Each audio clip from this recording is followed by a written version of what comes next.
Good morning, everybody.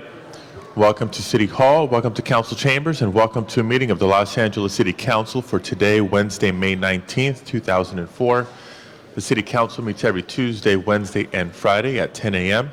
Meetings are open to the public, and we do invite you to join us. For members of the public unable to attend council meetings, we can be viewed live on your cable station, Channel 35. We can also be viewed live via webcast from the city's homepage or heard via council phone. It is approximately 10:16 a.m. and we have 9 members present at this time, one shy of a quorum, but we also have a couple of special presentations and recognitions to conduct. Let's begin today's meeting by recognizing Councilmember Villaraigosa.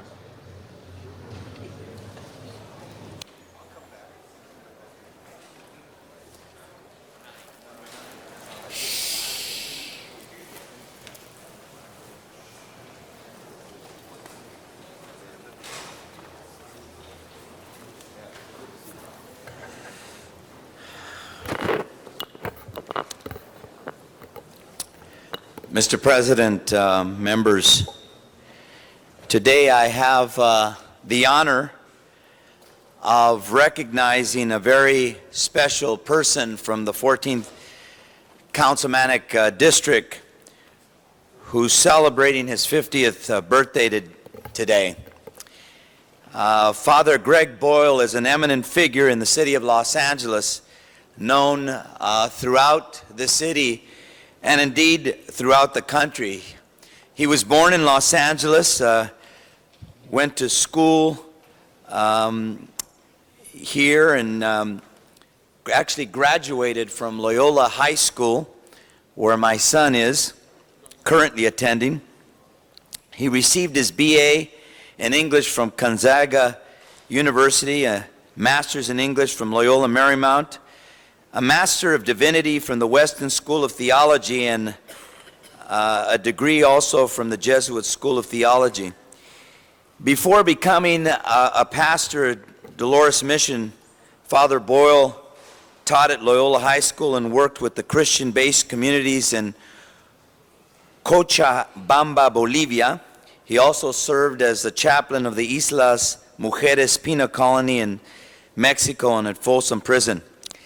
He's currently a member of the State Commission on Juvenile Justice and Delinquency Prevention and serves on the National Youth Gang Center Advisory Board. Father Greg knew that the ability to earn honest money and the dignity of having a real job was a greater lure than the easy money derived from the sale of drugs. And he personally began to hire homeboys to clean yards and haul trash and do odd jobs. And he once said, and he said many times, and we've heard him quoted as saying, that nothing stops a bullet like a job. And today we wanted to celebrate his birthday and honor him because many of you know that Father Boyle has been engaging in a ministry that in many ways is much like the ministry that Jesus engaged in. Jesus, if you remember, gave ministry to the lepers. He touched them. He walked with them. There are many who see those bald-headed kids in Los Angeles and around the country, the kids with their pants falling to the ground, who feel a sense of terror, rage, and anger when they see those kids, who demonize them, oftentimes never even having a word. Father Boyle has done more than that. Father Boyle has reached out to those kids, some of them who have done heinous crimes, some of them who engaged in acts of brutality that all of us are oftentimes revolted by. But Father Boyle has found the humanity in them. He has given ministry to them in a way that sets them apart, and I think is a lesson for all of us. At a time in America when we're all so concerned about the rampant violence, the gun violence, the youth violence, the crimes against human beings that we see committed by young people. Father Boyle is doing the very, very difficult work of reaching out and touching these young people, connecting with them, trying to communicate to them that their humanity, trying to get them to see that there's another way. And at a time when we're searching for solutions, I would submit to some of these challenges of youth violence and delinquency. I would submit to you that some of the solutions are right here in Father Boyle. That these young people that we demonize, these young people that oftentimes frighten us, are human beings, or someone's son or daughter, and there's someone that we can reach out to and connect with and turn around. And Father Boyle has been doing that for many, many years. And so today, I wanted to celebrate his birthday. I'll be honest, Father, when you asked why are we doing this, I'll be honest, because last year we had a scare. A terrifying scare. We wondered whether or not we were going to have Father Boyle here among us for another year. And I'm happy to say that we're not only celebrating his birthday, but that we can proudly say that Father Boyle overcame that scare with the prayers and hopes of all of you, but also with the steadfast determination that has set him apart from so many others. And so today, Father, on behalf of the City Council, on behalf of the people of Los Angeles, on behalf of all those young people that many have thought lost, but you have prayed for and worked with, who have sought and found redemption, we want to wish you a very, very happy birthday.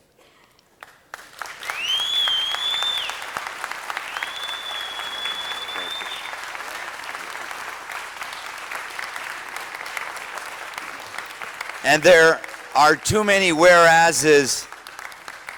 There are too many whereases here to mention. But needless to say, Father, that in many ways you are our inspiration for the work that you do, for your ministry of love and redemption, for your commitment to not just the words of Jesus, but the actions. We celebrate you, and please, a few wise words. Well, before we hear from him, Mr. Reyes wishes to add a few words. Thank you, Council President. I rise because I want to first thank Councilman Villaraigosa for bringing you here. I think it's important that we celebrate our unsung heroes. Father Boyle is not one to hold a press conference every time there is an accomplishment. For him, it's what's happening to those young people who don't have a voice. His work in developing jobs, working with the private sector, and all of the different types of intervention that really stems to the strength of the family is where I see the incredible value you've added, not only to the city, but to the sense of identity, the self-esteem, through just some very basic gestures, caring, loving, kind words, an environment where they can be nurtured. And these are the types of elements that you have been able to generate. This is the kind of environment you've created for many, many who will never see options. And the creation of options is what you have given many, many young people, those who have been stereotyped, those who have been demonized, those who have been put into a whole category of being lost and forgotten. You've given them hope, you've given them that light, and for that I want to thank you. Thank you on behalf of all the parents, all the communities, for being that unsung hero. Thank you so much, Father. Mr. Ludlow. Thank you, Mr. President. Thank you, Councilmember Villaraigosa, for recognizing this great day and this great birthday. And Father Greg, I'm going to be brief because I know, if anything I've learned from you is just the sense of humility that you have, and that having people sit around here and gloat about all of your work can sometimes be difficult for you to sustain. But you've earned it. And you've earned it in so many ways. I want to thank you for the years that I was able to spend working with you through the LA Conservation Corps, and the thousands of young people, both Latino and African American, that were inspired by you, and still to this day owe their lives to you. The fact that they've actually been able to also celebrate subsequent birthdays. And thank you for all that you've done, and for all that you continue to do. And we all share with Antonio in our heartfelt gratitude and appreciation that you are looking so well today. It is such a testament to your will and your spirit that you look so good today, and we're glad that your health is resonating and working. And so thank you for everything you've done. Mr. Labange. Thank you very much, Mr. President. And Greg Boyle, Father Greg Boyle, I'm very proud of you because of your life, as so many are. But as Antonio spoke of, you came from a neighborhood and you're helping another neighborhood, which is so interesting. And you're reaching your arms out to get people from all over in other neighborhoods to help a very great neighborhood in need. And the work that you do and the partnerships that you create with people is a testament to you and your faith in beating the challenge that Antonio, and you still got to beat it every day, that he spoke of. But I'm just so proud, because what's interesting in members, when I ask when someone goes to what high school, I do that because it gives me a reference point. He went to a great high school, Loyola High School, was taught a lot of great things and taught about service, and then you chose a vocation as a priest to be a great priest. And we need great priests to do great things, and what you do for young people and what you do to empower other young people is so important, but also to bridge, which is so important in this era. And as Antonio spoke eloquently about the challenge, as a young person grows up and they get to in a clique, in a group that may not be going the right way, you help them find the right way. And your statement of nothing stops a bullet like a job is so true. That's something we all got to remember. And I'm so happy you're having a 50th birthday. And I'm happy Antonio brought you in, because I was going to try to catch Mass tonight at 6, but now I see you there, I can miss Mass, huh? Happy birthday to one of the greatest Angelenos of all time, who truly, because of your work, will be recorded as a great standard of service. Thank you very much, Greg Boyle. Ms. Perry. Father, I think we can celebrate your life's work and your birthday by directly supporting Homeboy Industries, and I hope that you will tell us how we can do that today, and for all those listening, so that we can demonstrate our love and true affection for you and what you have done for all of us and our younger brothers and sisters. Ms. Gruhl. Thank you, Mr. President. I too would like to stand up, wish you a happy birthday, and Father Greg, you have given hope to so many young people. I met you several years ago, too many I think for us to want to talk about, but long time ago, and I learned so much from you about listening to the young people. Listening to what their concerns were, and providing, as Mr. Labange said, the job that helps them. When we have to compete with the money they make doing other kinds of things, we have to offer them an option, and we have to give them that hope and compassion. And so you are an icon of this city, and someone that we can all, I think, look up to and continue to learn from. And so I just want to say happy birthday, congratulations, glad you're here, glad to call you a friend, and look forward to continuing to learn from you about what we can do as a city to help those young people in Los Angeles. Mr. Parks. Thank you, Mr. Chair. Father Boyle, I remember in the late I guess, late 80s, early 90s, had an opportunity to meet you when I was a commanding officer of Central Bureau.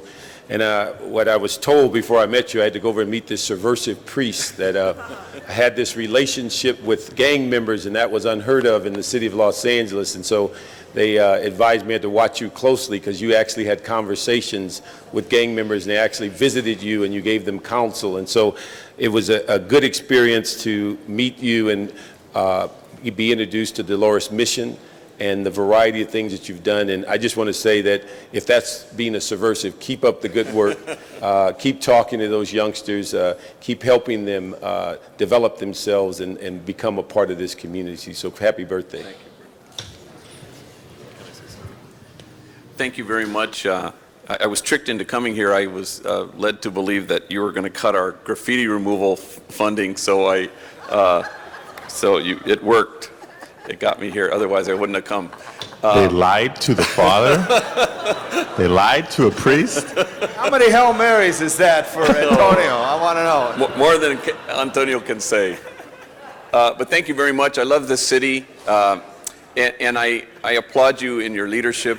I would be remiss if I didn't encourage you to continue to refine and hone your own diagnosis of the condition from which gang violence is born, a true lethal absence of hope in many of our communities. If our diagnosis is bad, how good can our treatment plan really be? So I encourage you to be about that task, and so I don't want to take up any more time of the city's business. So thank you very much.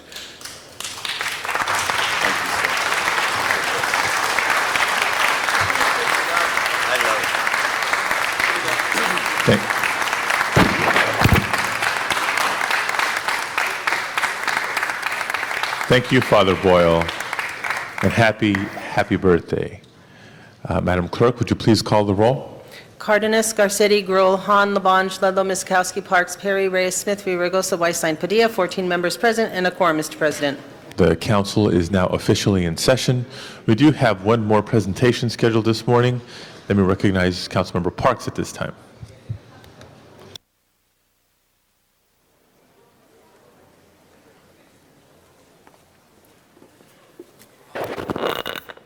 Thank you, Mr. Chair. I'd like to ask Mr. Aubrey and his wife Melba Provost to come up.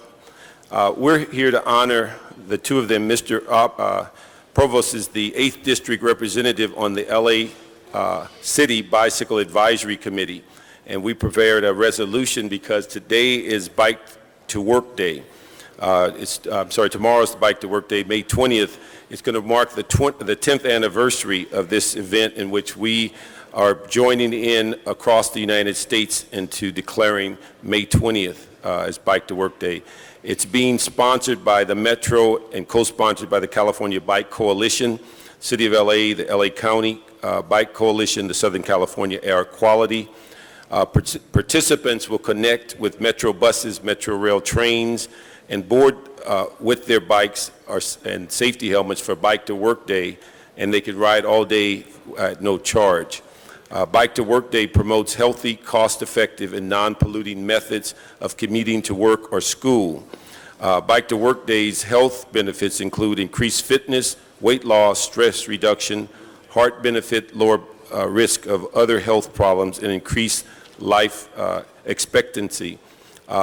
One of the major benefits of Bike to Work Day is a survey was recently completed where 40% of those who participate were first-time bike commuters, of which 32% continued to bike to work since the event. And so we would, as a city council, like to really commend all of the participants tomorrow.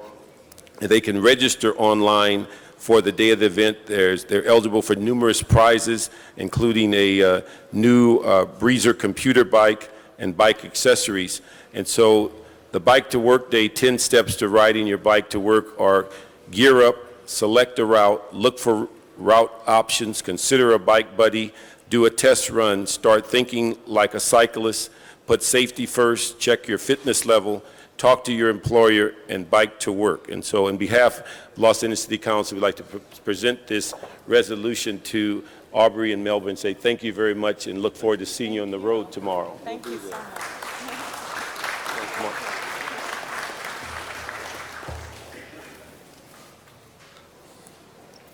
Thank you, Councilman, Council District. And I want a special thanks to my bike buddy, my wife, Melba. We have ridden many, many years, particularly in the 8th District, which is one of the flattest, prettiest districts in the city. We've done 10 marathons, both of us, and look forward to doing more because the bikes will keep us healthy to do such a thing. And then I would also like to thank the efforts of the Los Angeles Bicycle Coalition for their efforts in making LA a more bike-friendly place. And they have a large ride coming up Sunday, the Long Beach bike ride, and that should be a lot of fun, and that's also available online. And I'd like to also make a special thanks and recognition of Major Taylor, who is an inspiration to many bicyclists, who is probably the most famous bicycle rider in the world, in America anyway. And another special thanks to Alex Baum, who may or may not be here today. Alex Baum has done so much for Los Angeles biking with his newly named bridge over the Los Feliz Boulevard. And also Tom LaBonge, who is very active in bicycling.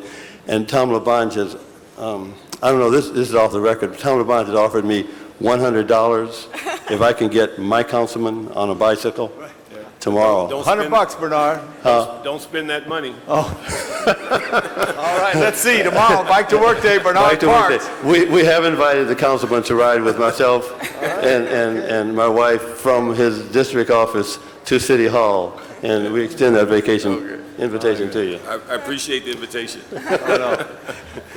Councilmember Parks, thank you. This is a very important day. I know Councilmember Garcetti and I will be meeting at Sunset and Echo Park tomorrow morning.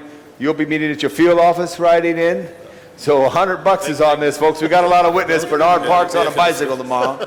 But Audrey and Melba, thank you for what you do. And you're looking at one of the greatest couples in all of Los Angeles because they ride together. I know we just honored Father Greg Boyle. There used to be a line about if you do something, you stay together. That may be true. I don't want to talk about that. But I will want to talk if you ride together, you know, separation of church and state. If you ride together, you stay together. And this great couple has ridden all over Los Angeles in bikes, and we want to salute you too. And thank you, Councilman Parks. Thank you, and I appreciate the award, and happy to be a part of this presentation, and I look forward to riding many more miles around the city and elsewhere. Thank you. I'm going to go back to Thank you very much. This concludes the presentation segment of today's meeting. Madam Clerk, next order of business, please. Approval of the minutes. Ms. Gruhl moves and Mr. Reyes seconds. Commendatory resolutions for approval. Ms. Hahn moves and Mr. Zine seconds. Before beginning the regular agenda, Mr. President, there is a request to continue item number 60 for 1 week, and that would be May 26th. Okay, members, any objection to continuing item 60 for 1 week? If not, so ordered. Next item, please. This is the time for comments from the public on items not on council's agenda. Okay, let's actually go through and dispense with consent items, and then we'll come back to general public comment. Next First item, item, please. Mr. President, would be items noticed for public hearing, items 1 through 5. These are street lighting districts, and council should open the hearing and continue the hearings and ordinances to June 9th. Okay, members, items 1 through 5 are now before us, and I do have one card on item 3. Let's call that special. On the balance of the items, colleagues, I do not have requests from members of the public to address the council. Public hearings are opened, and without objection, continued till June 9th. Next item, please.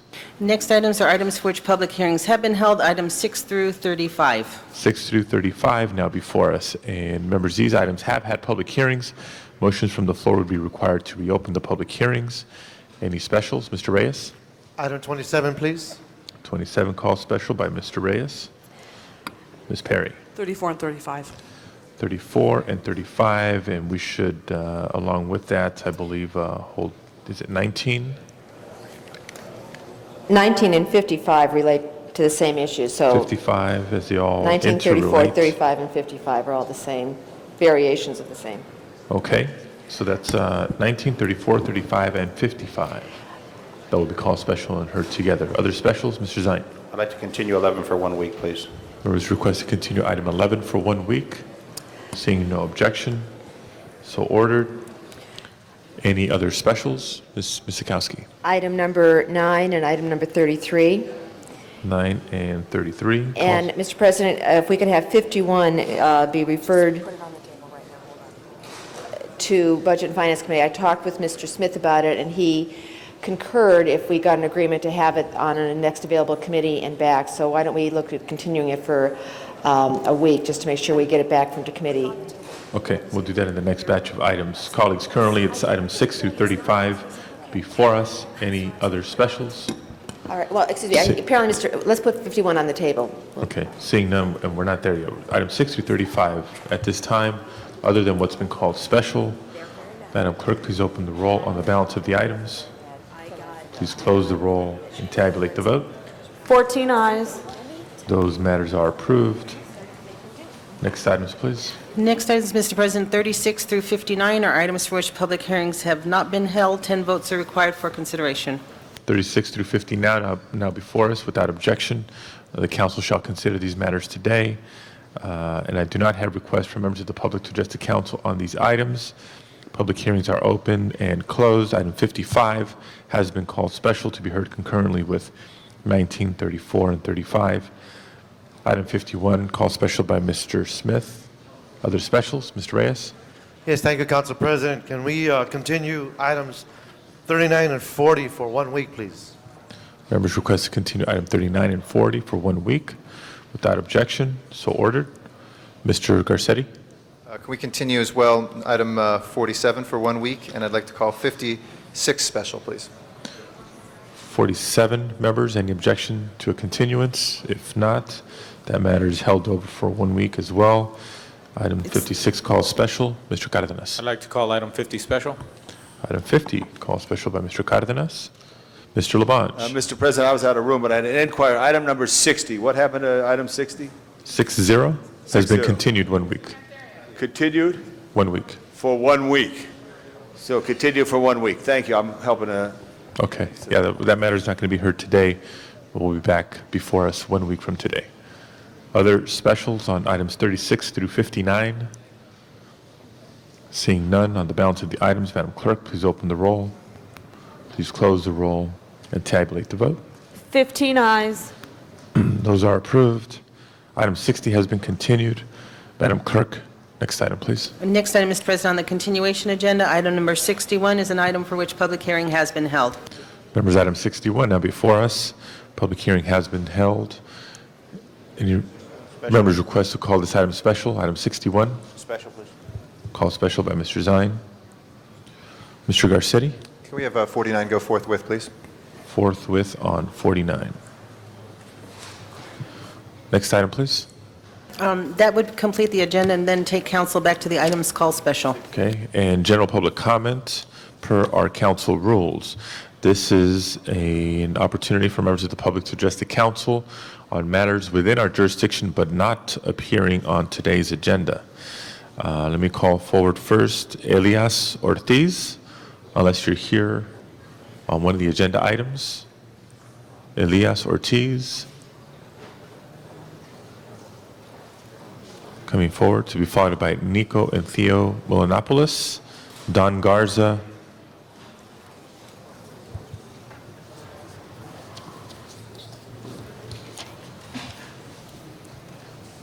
Buenos días.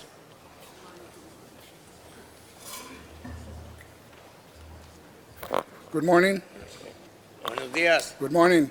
Mi nombre es My name is Elías Ortiz. Elias Ortiz. Estamos aquí We are here con el propósito de with que the nos ayuden purpose of helping us a conservar to preserve el jardín de la 41 y the Alameda. Garden of 41 in Alameda. Es un bienestar It's a benefit para nosotros los for viejos us, the old ones, y para los niños. and for the children. Esperamos que nos And we ayuden hope that you help a us conservarlo to para bien de preserve nosotros for los the viejos. good of us, the older people. Esperamos We hope cooperen con nosotros you para cooperate with us to preserve it, hoy y siempre. now and ever. Thank you. Thank you. Gracias. That's it. Thank you.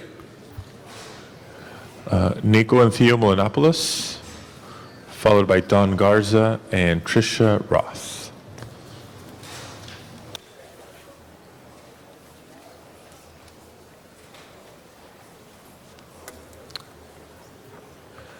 We are Nico and Theo Melanopoulos, 17-year-old gun control activists and co-founders of Kids Voice LA. We come before you today to once again beg you to do something to stop the gun violence that continues to plague Los Angeles. Yesterday in the San Fernando Valley, where we live on Ventura Boulevard, in mid-morning, 3 armed men shot and seriously wounded a jewelry store owner in Encino. Even more tragically, an 11-year-old boy was shot to death last week and thrown into a dumpster by his 14-year-old cousin. There are many reasons for gun violence, but there is no reason why you, our city lawmakers, cannot take the initiative to reduce the gun violence that plagues our streets by restricting the sale of ammunition, as other city councils like Chicago and Washington, D.C. have already done. Even restricting the sale of ammunition to just a few days a month would go a long way to helping save the kids of this city. We beg you to end the gun violence that is killing our city's children. Thank you.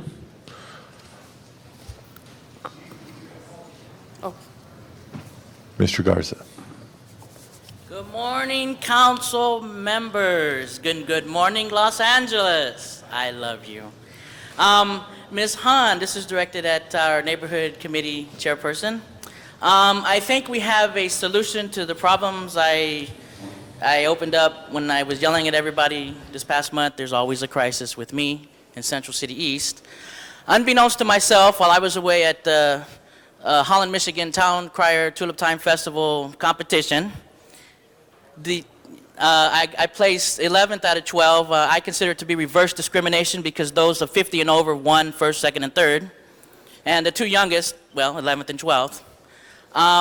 What happened was, unbeknownst to me, the hotel that I live in and SRO Housing, they voted me in as their tenant advisory council representative, which all the I guess the crisis I caused that month by having the downtown news start to deliver and asking the Garmin Citizen, I guess they figured I was the guy for the job. So apparently I'm going to hopefully be able to make some inroads and make sure that communication is dealt with, so that way we get the information that we need. And just to let you guys be apprised of the other situations, I'll be able to handle those situations as well. But I really would like to get a synopsis of the discussion that happened this week, because somebody emailed me and told me about that. I really appreciate you taking this issue as quickly as possible. And I would also like to thank the City Council for allowing me the opportunity to be the downtown Los Angeles Town Crier, as now I have my official patch, the American Guild of Town Criers. I am now full-fledged, recognized worldwide town crier. And I will cry about how wonderful and how great is downtown and the city of Los Angeles. Thank you very much. Tricia Roth, please. Good morning. My name is Tricia Roth. I'm a pediatrician, and I'm chair of substance abuse for the American Academy of Pediatrics in our area. And the American Academy of Pediatrics is a strong advocate for smoke-free environments for children. I realize next week you're going to be addressing Assembly Bill 2997.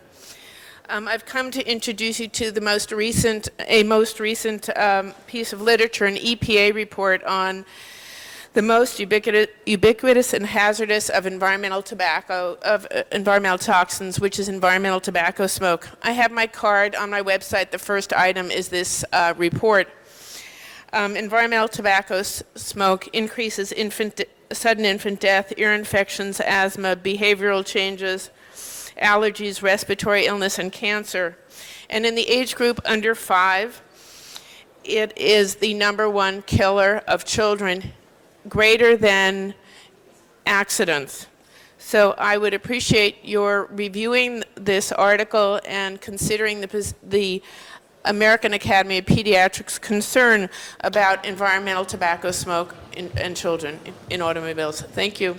Thank you very much for your comments, and we hope to see you back here next week as well. This concludes public comment for today's meeting. Madam Clerk, next item, please. Next item, Mr. President, item number 3 was called special inasmuch as there is a card from the public. I do have a card from the public, but before we turn to public comment, item 3, Mr. Garcetti. Thank you, Mr. President. I just wanted to introduce and welcome to our City Council chambers a group from Los Angeles Community College, City College, the old timer that wrote this one out, right? Lillian Climaco and Henry Ely and 19 students. If you guys want to stand up, welcome to City Hall. It's wonderful to have you guys here. And graduates of LACC include, right here, Councilman Tom LaBonge, Councilman Bernard Parks as well. So you're well represented here, and it's great to have you guys here. Welcome. Thank you, Mr. Garcetti. Ms. Sylvia Lynn Hawkins, please, on item number 3.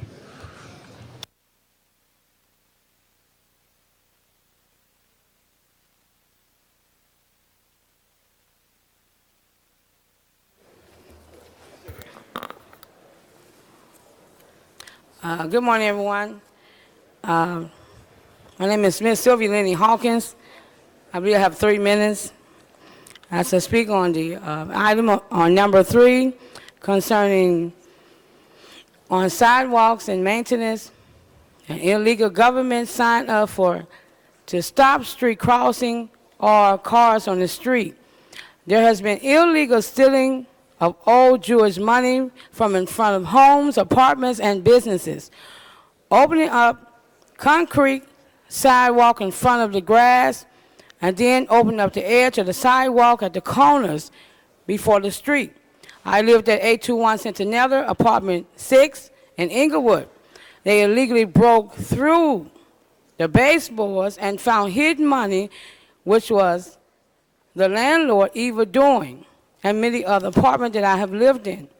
Also in the Ladera Heights at La Cienega and Slauson, they also stole home churches and changing the name of the building, stealing oil mines under, and now are saying that it is their oil and home, whom has came from Brazil, Paris, Washington, D.C., to find and claim it is theirs after killing the person Can I ask you to conclude, that ma'am, was please? Jewish, but elderly and could remember their policies of insurance.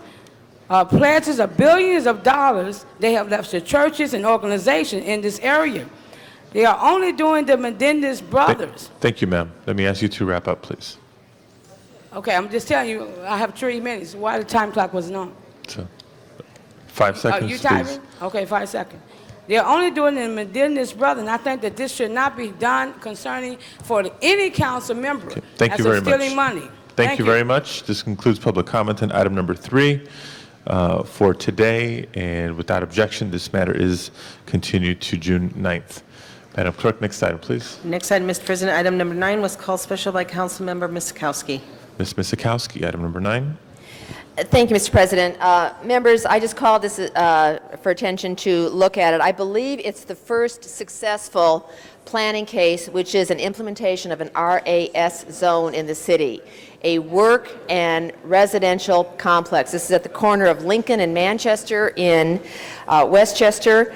We are looking forward at a very significant number of units, 539 residential units, on top of required commercial, next to and incorporated in a shopping center. The commercial square footage is about 124,000, and we have, in a nod towards attempting to get units that can be integrated and have people have units that they can afford, we have the requirement of live-work space, where people will be made available, units will be made available to people who can work in an environment and live in that same environment.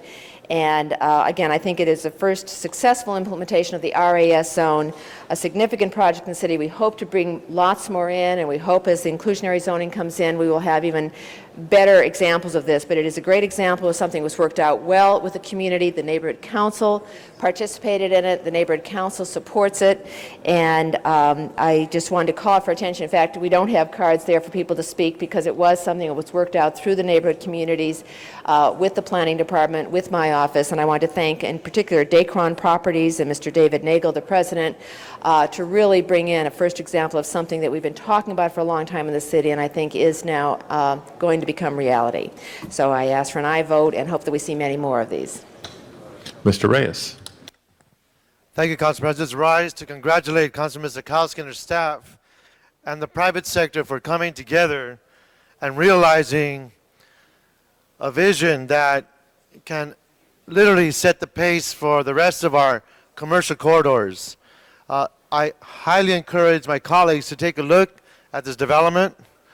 If you can see unused or underused corners where you have many traffic type of infrastructure, meaning bus lines or dashes or subways or light rail lines, and you have corners that essentially aren't activated in a manner in which they can be, this is a great example of what we can do with this type of zoning. And you will see a quality product. You will see housing, second, third, fourth level. You'll see commercial at the bottom. You'll see jobs in the same location. This is a pattern that should be repeated over and over again. For many of the neighborhood councils, for many of the homeowner associations, for many of those advocates who fear density, this is a type that can be replicated. It'll, I believe, increase value to the properties. It'll increase jobs. It'll increase quality of life. So congratulations, Councilman Zakowski. It's a great project, and this should be duplicated over and over again. Maybe we should use this as a case example of what steps were taken so that we wouldn't have 200 people here protesting it. Thank you very much. Thank you, Mr. Reyes. Are the members wishing to be heard on this item? Seeing none, Madam Clerk, please open the roll. Please close the roll and tabulate the vote. 15 ayes. That is approved. Next item, please. Next item, Mr. President, is item number 19. Item 19, colleagues, as previously agreed to be considered along with item 34, 35, and 55. Ms. Misikowski? Mr. President, I think we will probably spend the bulk of the day on these items. I wonder if we could go through the rest of the items and then come back to, I don't think that there's going to be a lot of detail on the others. Okay. Seeing no objection, Madam Clerk, next item called special, please. Item number 27 was called special by Councilmember Reyes. Mr. Reyes? Council President, if I may, I'd like to call the Department of Transportation to the table, please.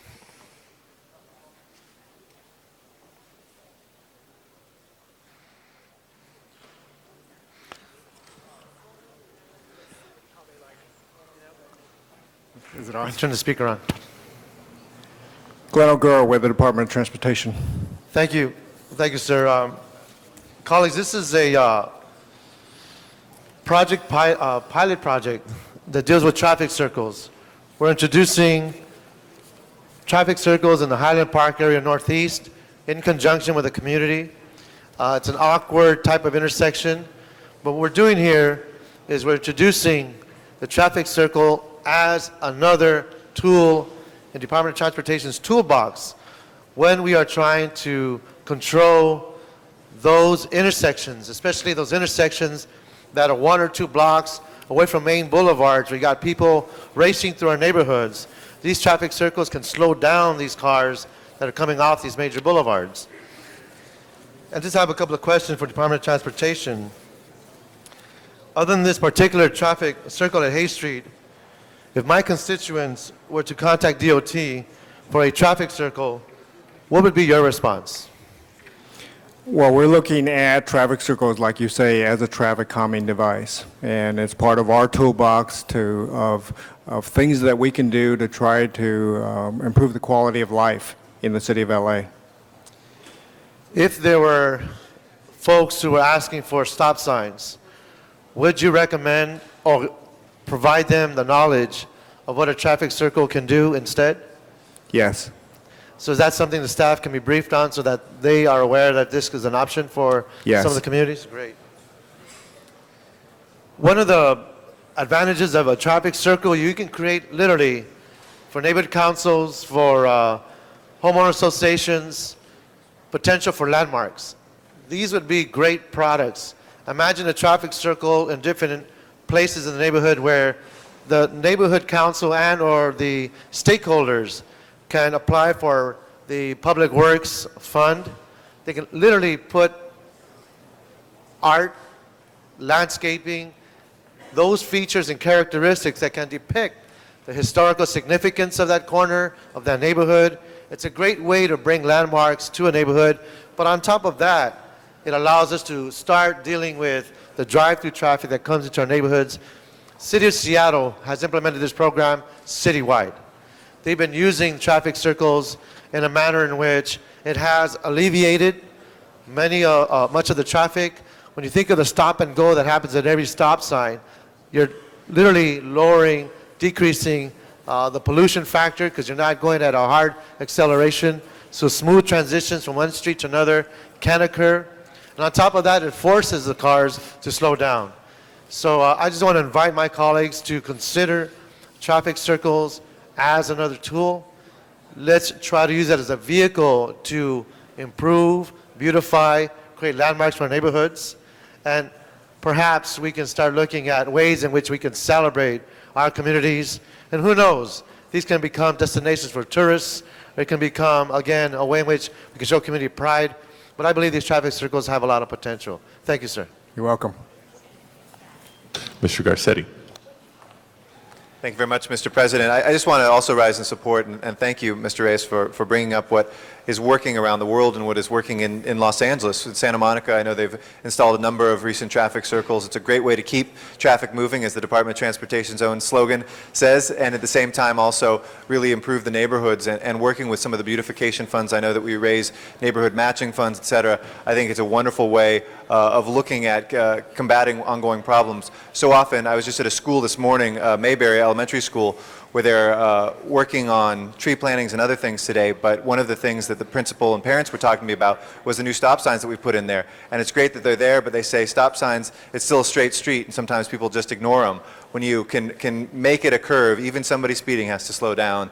And it's just a great way, I think, of being able to make traffic continue to move, but at the same time do it in a safe pace. So applaud you and look forward to working with the department, seeing if we can do these in other places as well.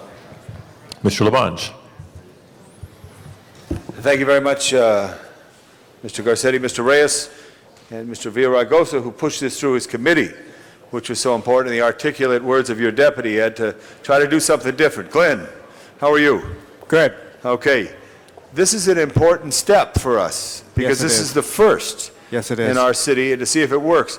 Yesterday, along with Mayor Hahn, late in the afternoon, as an MTA board member, we announced Watch the Road program to encourage motorists to drive more attentively, to slow down. And one thing that's going to be key here is that people do slow down and respect the neighborhood. This will be an option that will possibly be something we could duplicate in many other areas. Is that correct? Yes. I wanted to thank you. One quick question on stop signs in general. There's no stop signs now in this. It's a traffic circle? Traffic circle. And what's the other term that they use for traffic circles? Loop-de-loo or? Oh, the larger one is called roundabout. Roundabout, okay. The loop-de-loo is a little too technical for most people. Okay, good. All right. Thank you. Thank you. Thank you. All right. Just a general point here. If you wanted to go out and put a stop sign on a corner right now, what do you have to do? We have to look at the volumes. We have to look at really the traffic situation that's there. And You have to do an analysis of Yes. that. So each intersection. So when people may see this or some other concept, there has to be true analysis whether or Yes. not it can be done or not. Yes. And roughly because of staffing, you're looking at a 90-day analysis time period, which may take 3, 4, 5 days to an analysis of Well, this, an engineer? We have to also collect some data too. Right. Good. All right, well, thank you, and congratulations, Ed. And back to the loop-de-loo. Mr. Reyes. Now, I just want to be very clear. Glenn, do we have the ability to inform neighborhood councils of what this tool can do for that area, the neighborhood. Do we have a way to inform people with brochures or information pieces? What I'd like to suggest, and maybe a verbal amendment of my motion, is to direct DOT to advise, inform neighborhood councils of this tool. Okay. Okay, if I can have a second on that amendment? Can I hear a second, folks?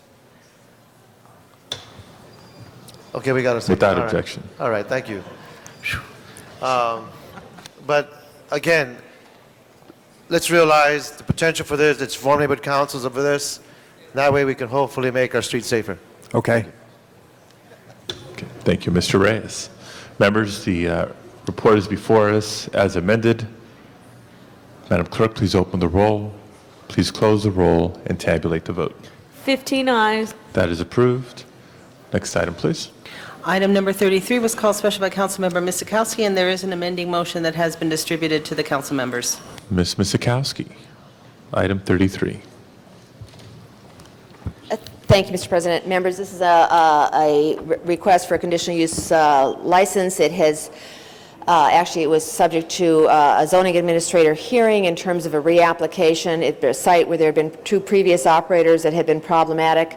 Again, as a consequence of allowing a new operator to go in there and reviewing the conditions, we've asked for an amendment to give them more hours in the daytime so they can have lunch and serve alcoholic beverages with that. This is located right on Oceanfront Walk in Windward, a very popular area in Venice. But it does also, my motion limits the evening hours to 11 p.m. across the board. It allows them to come back in a year, proving that this operator is saying he's going to be different from the 2 previous operators there where there had been problems and abuses. But it allows it to go forward with this strict limitation. It's in an area that is immediately adjoining residences, and because of its popularity in the beach, has allowed some spillover from the restaurant into the late night that is very, very disruptive in the community in the residential area. So I am asking for an adoption of the Planning Committee recommendation, I think it was Mr. Reyes' recommendation, as amended by 50A to establish those hours at 11 p.m. in the evening and 11 a.m. during the day. Other members wishing to be heard? If not, Madam Clerk, please open the roll on item 33. Please close the roll and tabulate the vote. 15 ayes. That is approved. Next item, please. Items 34 and 35 were being held on the desk, and the next item called special is item number 50, and that was by Councilmember Cardenas, and there is an amending motion that has been distributed. Before we get to item 50, Ms. Misikowski. Here to watch us on that last item is a very special treasure in the city of Los Angeles. Let me introduce to the council Mr. Robert Graham, who is a treasure himself. Here, the 20-year anniversary of the Olympics, the wonderful famous torsos that are out in front of the Coliseum were done by Mr. Graham, and in fact recently he has donated a piece of his sculpture that is going to be placed at Windward Circle, if we can work that through with the Cultural Affairs Commission to help bring that community as the gateway to the beach for the community of Venice. So Mr. Graham, thank you. That brings us to item 50. Mr. Cardenas, item 50. Thank you, Mr. President. I asked that item 50 be called special because we have a technical amendment, and in the motion there's 2 funds that the money is being drawn from, and all this technical amendment does is it shifts the $1,300 from one fund, so put a negative by that and a positive on the other fund, and so the net change is the same as the original motion, so technical amendment. Is that in addition to 50A then? I think that is the amendment Yes, that has been 50A is the circulated. amendment. I'm sorry. So is there any objection to 50A? If not, we can consider the item as amended. Madam Clerk, please open the roll. Please close the roll and tabulate the vote. 15 ayes. That is approved. Next item, please. Item number 51 called special by Councilmember Smith.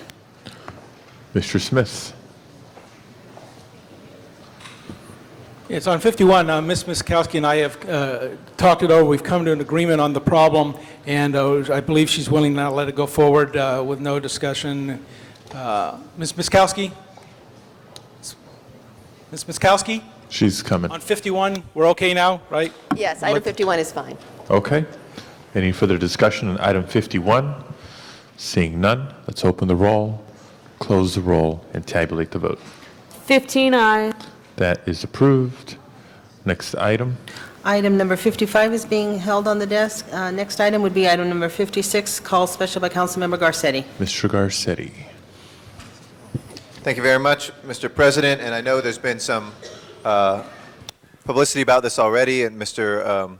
Labange and I every single year mark Bike to Work Day, which is tomorrow, and we encourage as many of our colleagues to bike to work as possible, and many Angelinos will be joining us.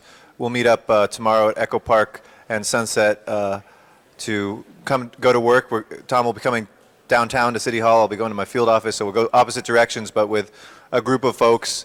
And it's a wonderful way. Bikes are free tomorrow on the MTA, is that correct, I believe, Mr. Villaraigosa? But it's a great thing to publicize, and just wanted to let people out there know that we encourage you to try to get to work by bike tomorrow. A good way to cut pollution, cut traffic in the city. So all those who aren't biking, look out for the bikers tomorrow, and look out for them each and every day. Thanks.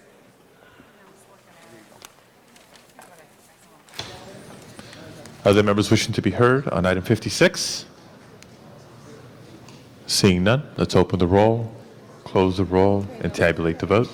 15 ayes. Item 56 is approved. Next item, please. Item number 61, call special by Councilmember Zine. Mr. Zine. Thank you, Mr. President.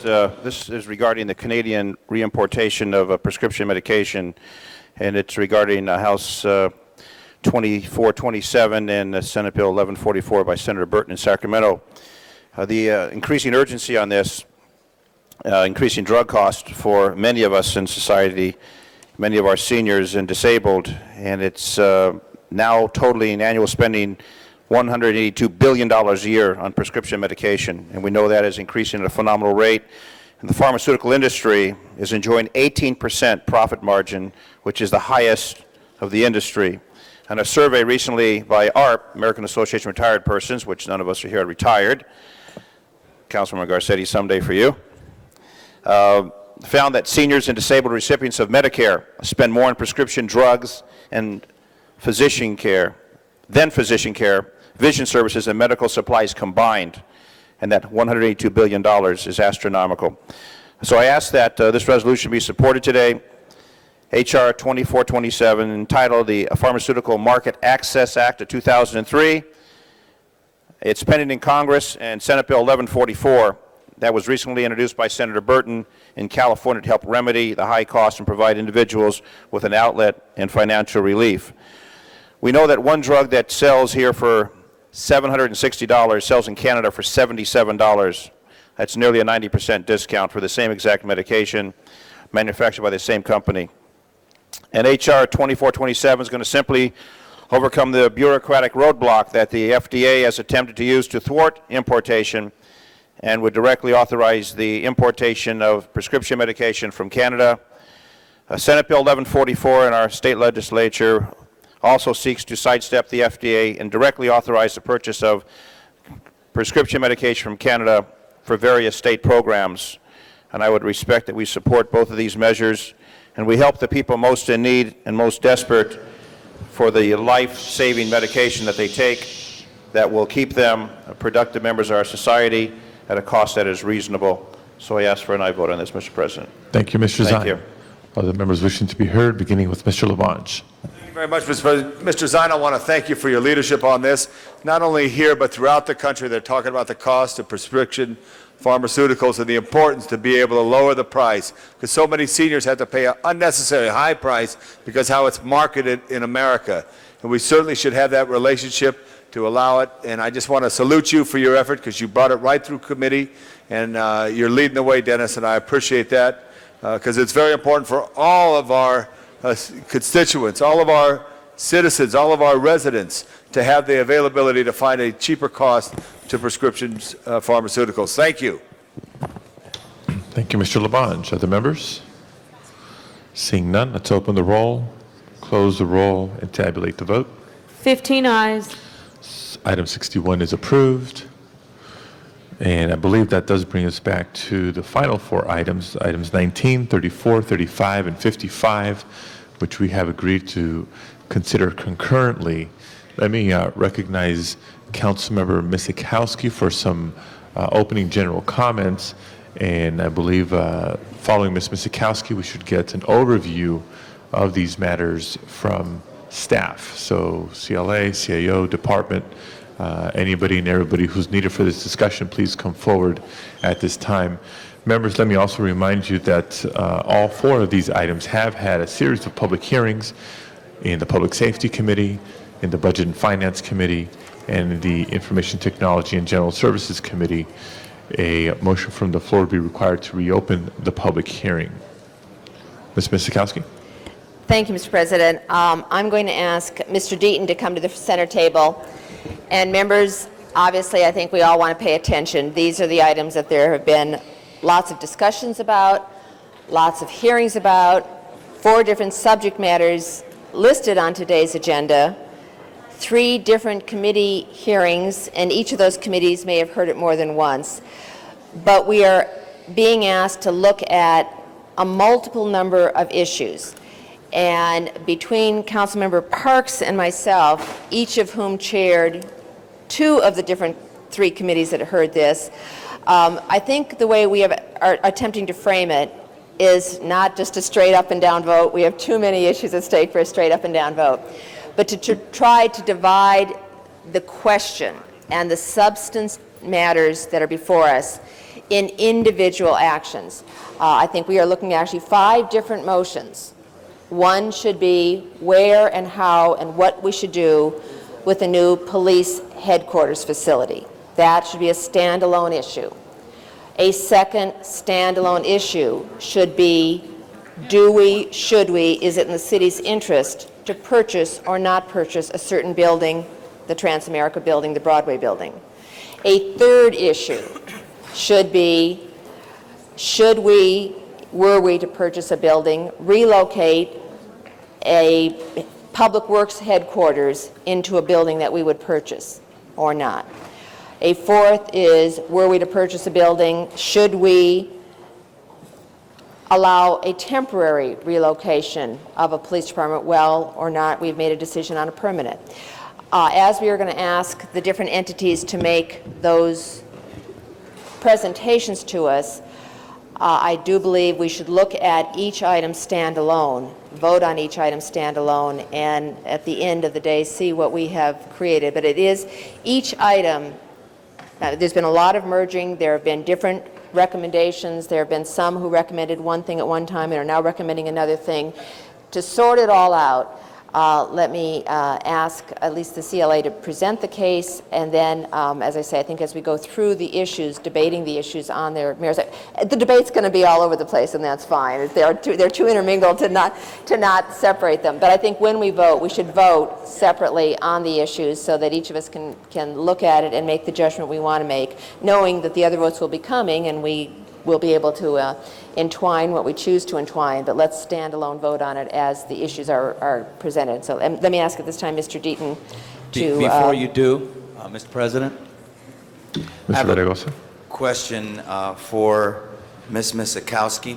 When you said that with respect to dividing the issues, you spoke to, you used as an example the possibility of public works going into this department. Are you limiting it to public works or all city departments? I think it could be all city departments, but there is many of the public works agencies are the ones that are strung out through a lot of different facilities. Well, CDD is not one of those departments, and it's certainly... Obviously. So if you're talking about all city departments, I certainly can support that if you're... We will work, and for clarification, I think Ms. Misikowski offered that as an example of one of the various issues that are interrelated in conversation, but that when we act, we'll have to take specific votes on. So I don't think she's tying it necessarily or constraining the decision at this point. Thank you. This begins the discussion.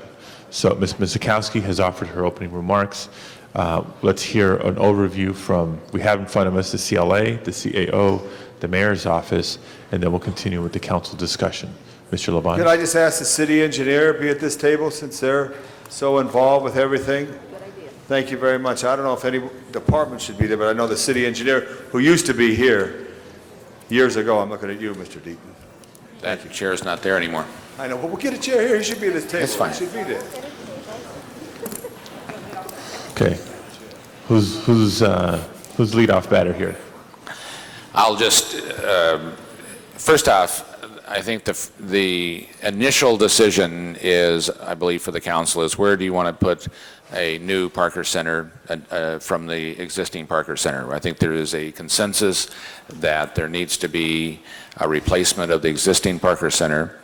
There are basically three alternatives that have been discussed on that. One is known as Plan A, which is on the First and Alameda site, basically at Temple and Alameda, just south of the Department of Water and Power facility.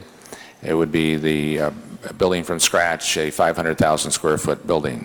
The second alternative, known as Plan B, which would be to wait until we would move Parker Center to some temporary facility once the jail has been completed on Temple and Los Angeles Street.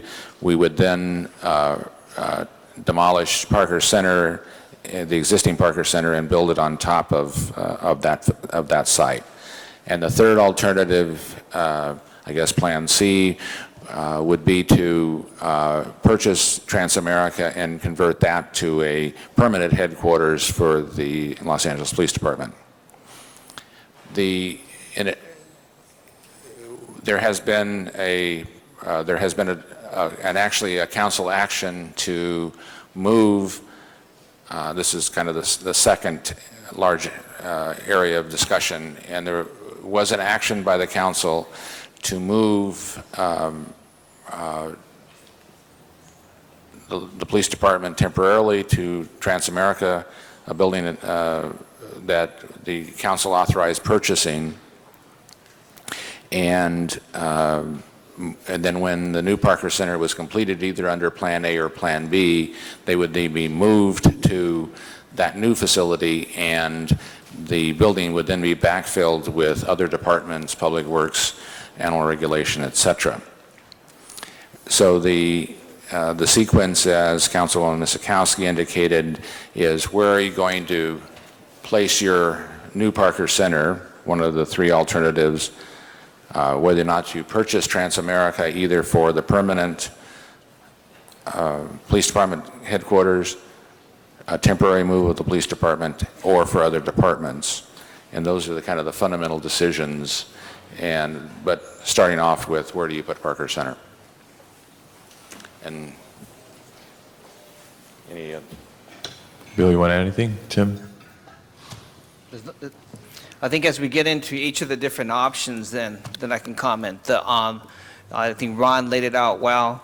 With respect to, I have some very strong feelings regarding where Parker Center, should be located, where we should place our police administrative staff on a permanent basis, and also, but I think equally important, the need to purchase a building to move our city staff from leased space into city-owned space because of the very positive financial consequences that would have for our city.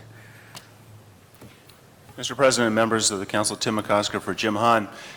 Briefly, as this debate began, we believe everyone had two goals, and that was to get out of Parker Center as quickly as possible and also do so in a cost-effective way. That is how the city family came to the conclusion that Transamerica would be a good temporary home for the headquarters building while other options were being built or made for LAPD. It was recently that, in fact, the CLA pointed out correctly that there could be cost savings by leaving the LAPD headquarters building at Parker Center and rather moving leases off of Spring Street and into the Transamerica building, because one could save the general funding for those leases by owning the building at Transamerica. And that's correct. There can be some savings. But the mayor has a different alternative, and it is born out of the first two goals: to get out of Parker Center as quickly as possible and to save money. And then we additionally can also continue to be respectful to the community and protect our investment along Spring Street. So if we were to move LAPD to Transamerica, we would be out of the Parker Center building at least 18 months faster, possibly more, and that's important to the men and women who work for the department. Also, if we were to do the full and complete renovation, and I think the most conservative or the most expansive cost estimates of fixing up Transamerica for LAPD are at least $100 million cheaper than building the new facility, we can also get out of Parker Center very quickly and do so very cost effectively. It's $100 million cheaper. Even if we finance that money, that would be a big savings for us over the next 20 years.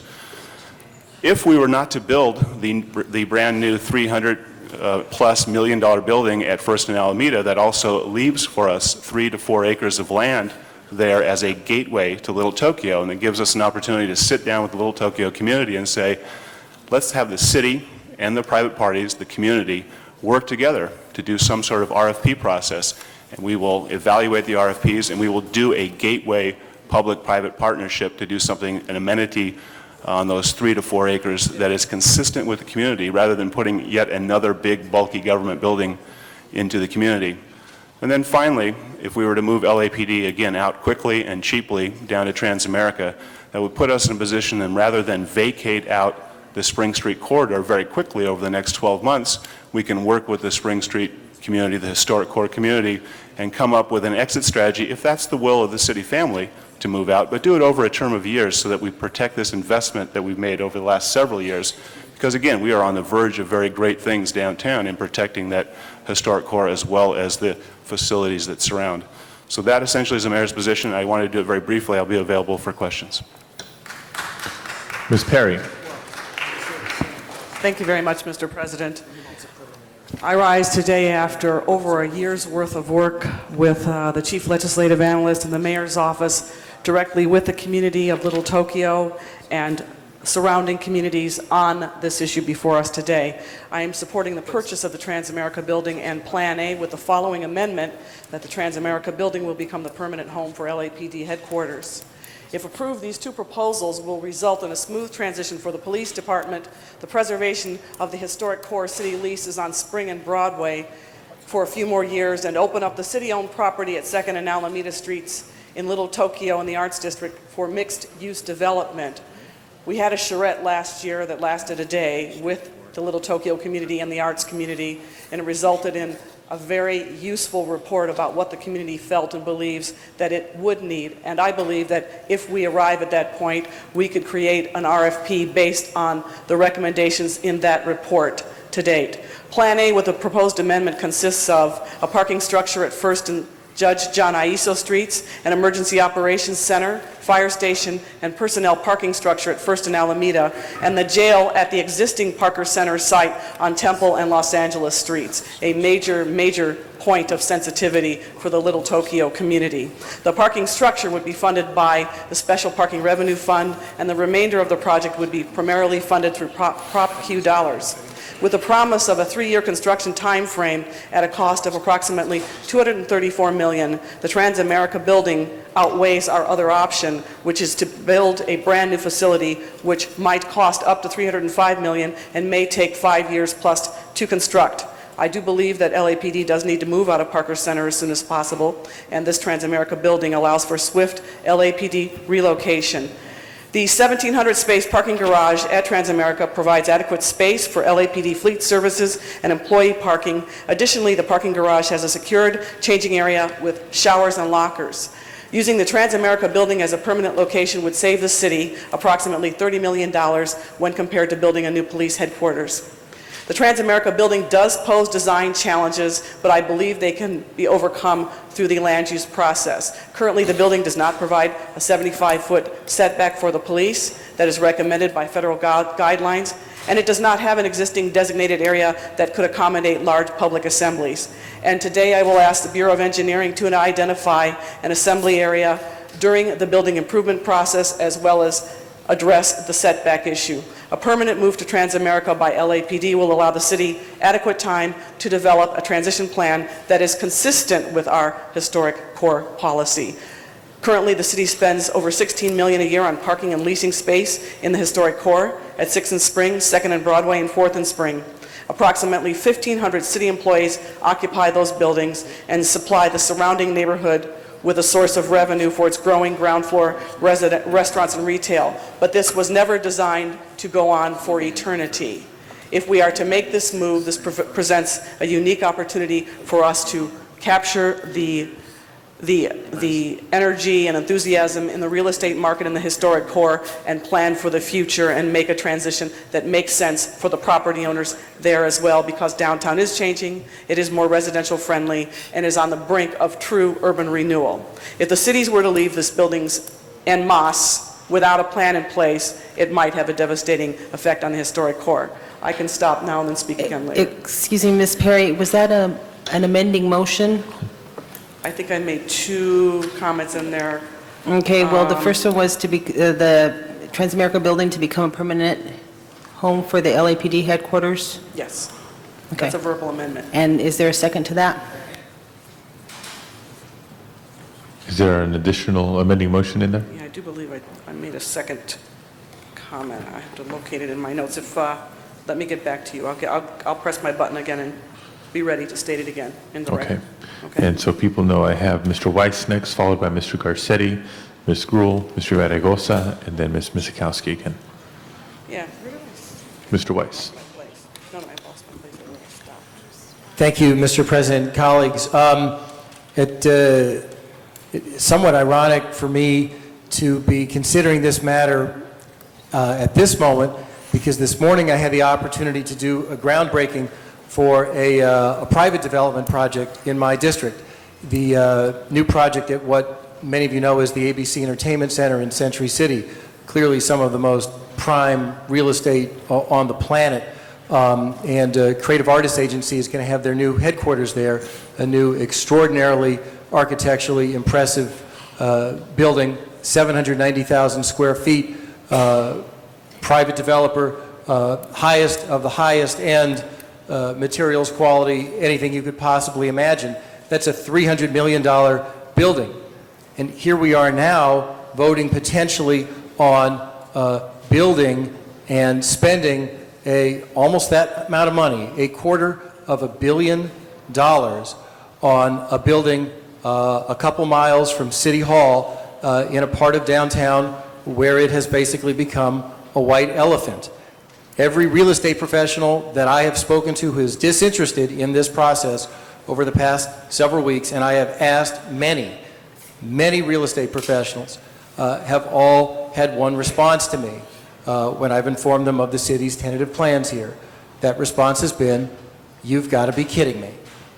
So I am very concerned about proceeding with this plan today. I'd like to ask some questions for Mr. Moore, just so we could get some baseline numbers on the table that will inform the rest of our discussion. Mr. Moore, could you tell us, I guess you've done some preliminary work in terms of estimating tenant improvements that might be needed here. Is that correct? Hold my time. The Bureau of Engineering has used a team of people to provide these estimates, the same people that have provided the estimates for the library program that have been very successful.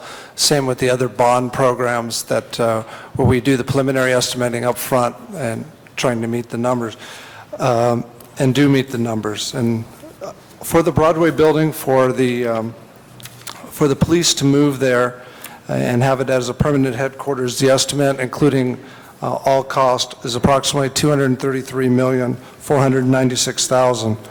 For the LAPD facility, Site A1 at First and Alameda, once again, for all cost associated with that project, it's approximately $305 million. And finally, to rebuild the LAPD headquarters on the existing Parker Center site, that cost is approximately $328 million. Have you also done estimates on what the total cost would be, including tenant improvements, for the city to purchase the Broadway building location and move in the non-police functions? The cost to move city staff, non-LAPD staff, and purchase the building is $103 million. Well, there's a range. There's a range there. You said, but for the non-LAPD to move there, it would be 103. If LAPD was to move there temporarily and then other city staff move in there, we had an estimate of approximately 153 million. Okay, and I've heard differences, Mr. Deaton, maybe you can clear them up for us. I've heard different views from you and from Mr. Miller on whether the city would be going forward with the purchase of the $15 million parking structure under each of these different scenarios. And I just do not, at this point, I don't know whom to believe. Well, we have said repeatedly is that if the police department is moved either temporarily or permanently to Transamerica, we need the additional parking. That's $15 million. If the police department doesn't go either temporarily or permanently, we do not need to make that $15 million expenditure. There is sufficient parking for other departments in the facility that we get as a part of the $35 million purchase. The reason for that is that you have motor transport, you have an entirely different operation under the police department that requires more space and a different kind of air intake situation. And so if you proceed with the purchase of the building for the non-LAPD functions, your recommendation would be not to purchase the parking, correct? Absolutely. And the city would then not gain any revenues from leasing out some of the excess parking that otherwise it could gain from purchasing that $15 million parking structure, right? Exactly. But okay. The reason I mention that is that one factor that I recall, and I have a memo from your office in November of '03, and I remember from our discussions then, one factor that weighed in the decision to purchase the Broadway building over the Grand Avenue building was the argument that if the city purchased the Broadway building, it could make money by leasing out parking spaces, and the Grand Avenue building didn't provide that opportunity. Now we're in a different posture here where the recommendation is go ahead with the purchase, but don't purchase the parking and don't realize the revenue stream from that parking. And I understand why your office has changed your position. I'm not arguing with that. There's just an additional issue. But that's a difference from where we stood in November. Isn't that accurate? As far as it goes, you need to also, that in the 8th and Grand building, there was inadequate parking. We were going to have to go out and find additional parking and tie that parking up for the police department while they were there.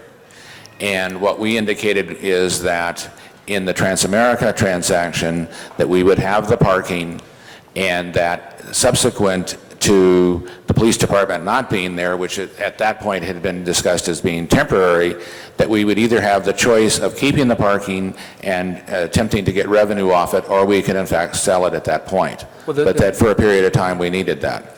The memo that I received from your office, which I'm happy to show my colleagues in November '03, had a net cost analysis of the two buildings, the major difference being less parking revenue, $1 million a year over the next 20 years. I mean, that was the main ingredient in the difference between buying the Grand building and the Broadway building that I was presented by your office. And one other thing that I just need to point out about this memo, and it's just very important for people to focus on this stuff, is that when we were receiving this advice in November of 2003, the estimate, and I don't blame anyone for this, but the estimate was $30 million in tenant improvements at either building. We are now well north of that, into the $100 million plus range under potentially either scenario. And that should gravely concern folks, because the way things work in this business is those estimates just keep going up and up. They don't go down and down. I apologize, I've overspoken my time. That's okay. Thank you for your indulgence, Mr. President. Press your button again, please. Mr. Garcetti. Thank you very much, Mr. President. Thank you, Mr. Weiss, too, for bringing up a number of issues. I rise at this point. I'm sure we'll be speaking about other points as well later on a narrow scope. And I think what's happened with the Transamerica building, everybody agrees we should be buying buildings and not renting them. That whether it's Transamerica or another building, that we should probably be doing this with as many buildings as possible till we get out of the business of renting. And I applaud the mayor's office for helping us go down that route. I applaud the CAO and the CLA as well for philosophically being on board, because I know this council supports that too. It's just not financially smart to be using taxpayer money on rental, especially some of them that are month to month, and we're going to get out of the business of doing that. So I know this will not be the first discussion. And as we're buying buildings, it obviously is very politically contentious.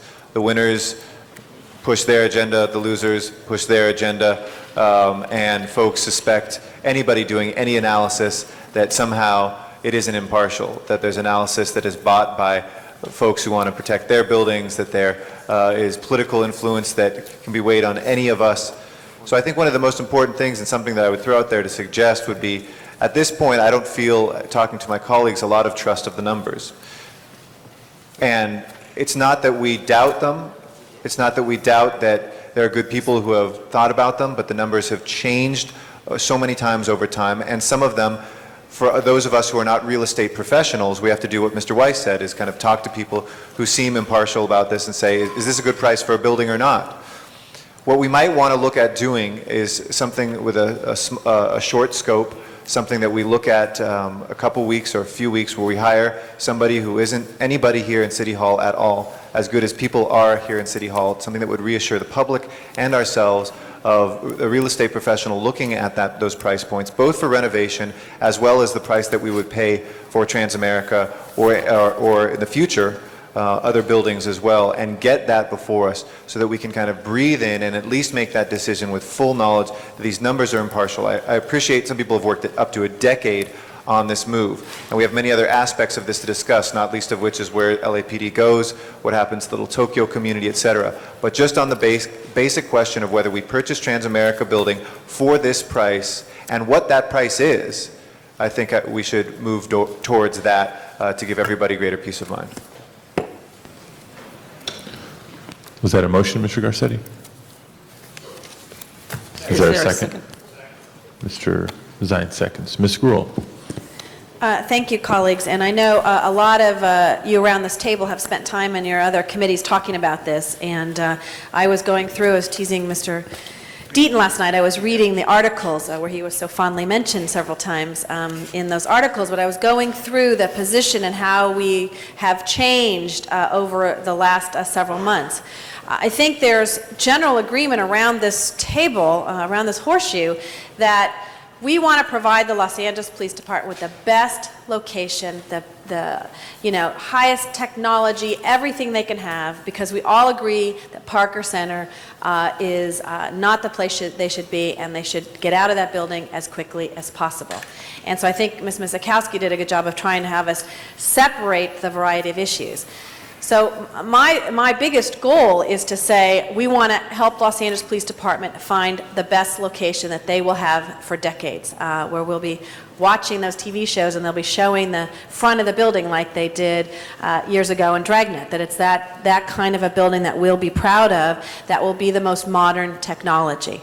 And the other is, how do we deal with, and which Ms. Perry and Mr. Villaraigosa are interested in, preserving the historic core and ensuring that we also have a place for our employees that they feel comfortable and safe. Those of you, I have been going down to 6th and Spring Street for decades, going to CDD. And with our presence there, it hasn't really improved that neighborhood. And I'm concerned, I want to make sure that we improve those neighborhoods. Those of you also remember 4th and Main, where the housing department was when I was working at the Department of Housing and Urban Development. Finally, housing was moved out of that particular facility, and now we have a Pete's Cafe and other businesses and locations that are there at that 4th and Main location. I similarly concerned, as Mr. Garcetti has mentioned, and Mr. Weiss, about having numbers that we all feel very comfortable with. Again, because you look at page to page. And I have a question relative to the purchase or the difference between the price at First. I don't know who can answer this question. The price between building Parker Center at First and Alameda and building Parker Center on its current site at Parker Center. The difference is inflation. because you can't start the building on the existing Parker Center site until the new jail is completed at the corner here, right adjacent to the existing Parker Center. So it's the inflation amount of money.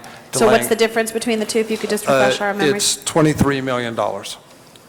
Between First and Alameda and Parker Center, if you built the new facility on First and Alameda or Parker Center? That is correct. $23 million difference. Okay, and so the difference in time between 3 years and 5 years is the building of the jail? Because that was There's a actually- difference of 3 years if you build it at First and Alameda, or if you build it on Parker Center, the difference is 3 years longer to build it on the Parker Center site. Because of the jail site? Correct. You can't, where the existing Parker Center, you can't demolish that until the new jail is built. Correct. And then the other is relative to Transamerica and the time it will take to retrofit it, in essence, for the police department. In our memo, we estimated 3 years and 6 months from the time we're given approval to see LAPD completely moved in. To Transamerica? That is correct. Whether it is permanent or temporary? No, that's for the permanent move. You would not, in our estimating, we're working with the police department, you would not do the same improvements that you would if it was a temporary location versus a permanent. You wouldn't build a motor transport. You wouldn't build a separate heliport. You wouldn't build a individual central plant. Those types of items you just wouldn't do. So the time frame would be able to be shortened if it was not for the permanent LAPD move. Okay, so if it's a temporary location for LAPD, it will take how long to make Transamerica retrofitted?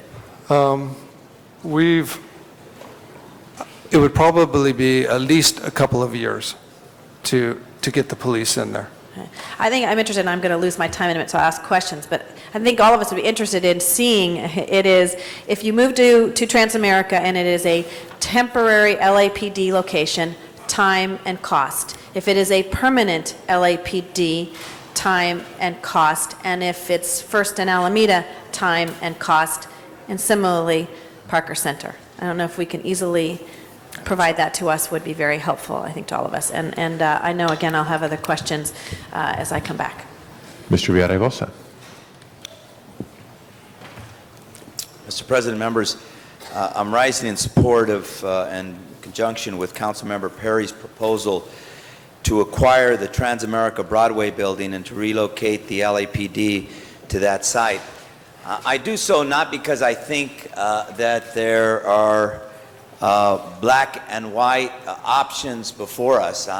Honestly, I think both Mr. Garcetti and Mr. Weiss make strong points about the numbers we've heard bandied about by our experts. They're all over the map.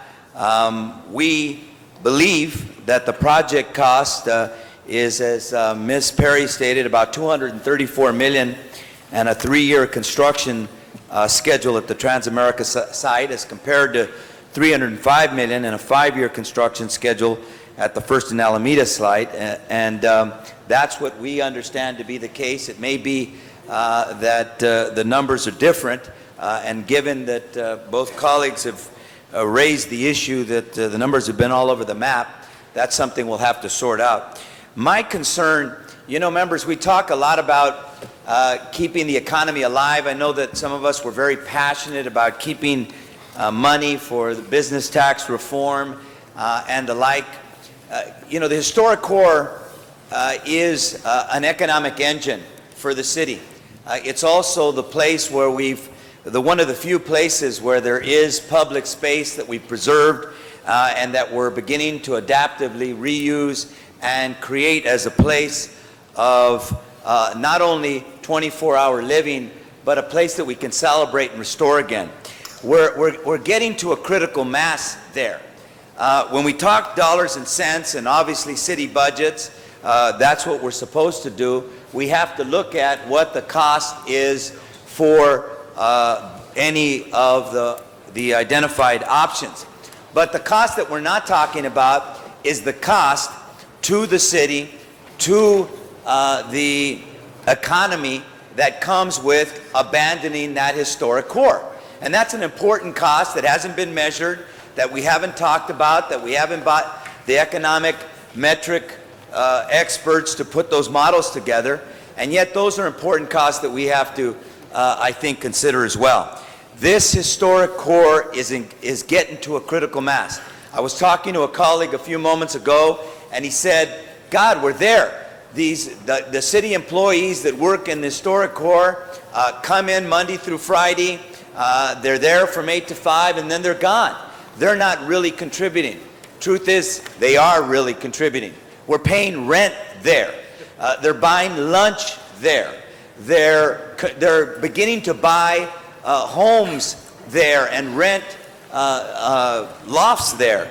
And if I can get a little bit more time, Mr. President, since I am co-presenting this motion with Ms. Perry, thank you. And so they are contributing to the economic vitality of this area. This is an important part of the city of Los Angeles and its economy. I agree that a transition is going to come. A transition is going to come not just because we want to move to Parker Center. A transition is going to come because the market is going to create that transition. These people will be adaptively reusing these buildings in a few years. But let's not make that decision prematurely. And so I've elected to support Ms. Perry on option A, not because it's a perfect option. I'm not completely clear, frankly, about the economics, though that, you know, I certainly have been led to believe that it's a less expensive option than the First and Alameda site.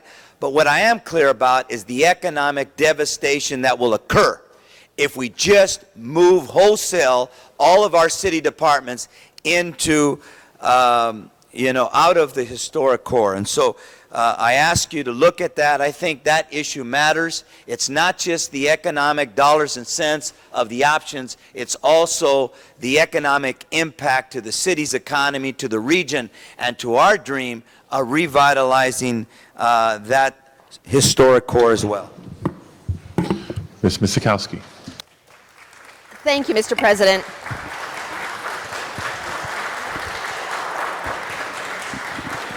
When I spoke earlier, I was just presenting the case, and I didn't tell you what, in terms of framing these motions, why I think it made sense to do that, aside from a practical clarity point. But hearing a lot of my colleagues, not only are there separate issues, but I think there's a lot of what's being said today that is closer than we might think among the different views here. Ms. Gruhl talked about knowing and owing our LAPD the best headquarters, the best state-of-the-art, the best we can do for them. I don't think moving them to Transamerica permanently is the best we can do for them, period. We are rehabbing a building. We all know when we look to rehab and retrofit and make something that it is not, as Mr. Weiss says, the costs are going to go up. We got to that by way of a variation, saying let's buy it for temporary. When we looked at temporary rehab, the costs were going so high, people said, well, let's still buy it, it's a good idea, and make it permanent. We've talked a lot about downtown core, historic core, and the rest. Members, here's my studies on downtown strategic plan, downtown core, dating back to the 70s. And it does say Spring Street is our historic core, and we should rehab it, and we should bring it back. And the city made that investment in putting offices there 10 years ago. But this plan also says we should look at a downtown police facility, headquarter, public safety area. What have we committed to already? We have built the 911 center just here out the corner. That's our new, where our PSR people are. We have committed to our people, and our people went along with us and voted for Proposition F. We are putting the Emergency Operations Command Center at First and Alameda in that area. We are building the new fire station, committed, bonded, being built with the Fire Dispatch Center there. We have the new jail being located right there next to Parker Center. We have all these public safety, infrastructure, police-type facilities, and we're going to say, take the headquarters and put them a mile away. That doesn't make sense. The headquarters belongs there. That headquarters is consistent with these plans. And I think if we separate out and this is what Mr. Garcetti was talking about. Mr. Garcetti was talking about Transamerica, the white elephant. Mr. Royce, you're right. If any one of us have talked to any real estate people we know, we say, Transamerica, why? You know, there it sits. It's not necessarily a smart investment. It might have been a smart investment if you look at relocating things, but it might not be, particularly if there's other values for staying on Spring Street. What if we went out and said, not because we need a temporary police headquarters, but because we should buy something instead of leasing, what is the best place to buy? Are there buildings, maybe in the historic core, that we might buy some properties, put some together, and build something new for ourselves? We said that 20 years ago at First Street North and then stopped. For other reasons, it got too expensive. But members, I think it is right to put Parker's, the new police headquarters facility, where we've built and committed money and are spending public taxpayers' dollars today for police-type facilities. Build Parker Center where the recommendation A1 is, and put aside the Transamerica purchase. Put aside Transamerica as to whether we should or shouldn't purchase it. Let's have an outside consultant. Let's find one who is really not tied in any way, not to anybody in this building, but any of the properties downtown. Maybe we do need a real estate investor from outside of downtown who can give us those value judgments and look at it. Defer that to see what makes sense. It stays on Spring Street now until we look at what makes sense. Spring Street is part of this, but that recommendation, Parker headquarters at First and Alameda, stay the course on Spring Street and defer any other purchase, is consistent with all these plans. Going back to it doesn't make an abrupt change. What caused concern is the abrupt change of by Transamerica and put Parker Center there. That was inconsistent with two policies in the downtown strategic plan, saying police facilities, command center, emergency public safety, one great complex. Spring Street historic core, stay the course and preserve it. Transamerica permanent Parker Center blows both of those up. We shouldn't do it. Let's put Parker Center. And the other thing that is important to know, there are costs, and costs are going to be somewhat differential as we move through this. But the other thing is time. The idea of let's do something fast, which is what we started on all this, we found we couldn't move into the Transamerica building fast. To go to Transamerica for the Parker Center permanent is going to take us 3 years and 6 months. That's how long we have to hear certain issues that might be arising as to getting out of there soon. If we build a new building at the A1 site, it's 5 years. 18 months difference between a brand new, state-of-the-art, good project that we can build today, or a rehab building that is going to have other issues come up, as we know. Anyone who started rehab starts tearing things out. You find things you didn't know. You find things you didn't factor. So let's make the decision, first and foremost, as where the public safety police headquarters should be, in and contiguous with where we know we've built other things today, and defer the second matter for the real serious analytical study. What is the best that we can be doing in light of everything else in the 10-minute diamond, which is this plan, and the earlier downtown strategic plans, which talk about the whole of downtown making sense and moving forward with that kind of thoughtful analysis. Thank you. Mr. Parks. Thank you, Mr. Chair.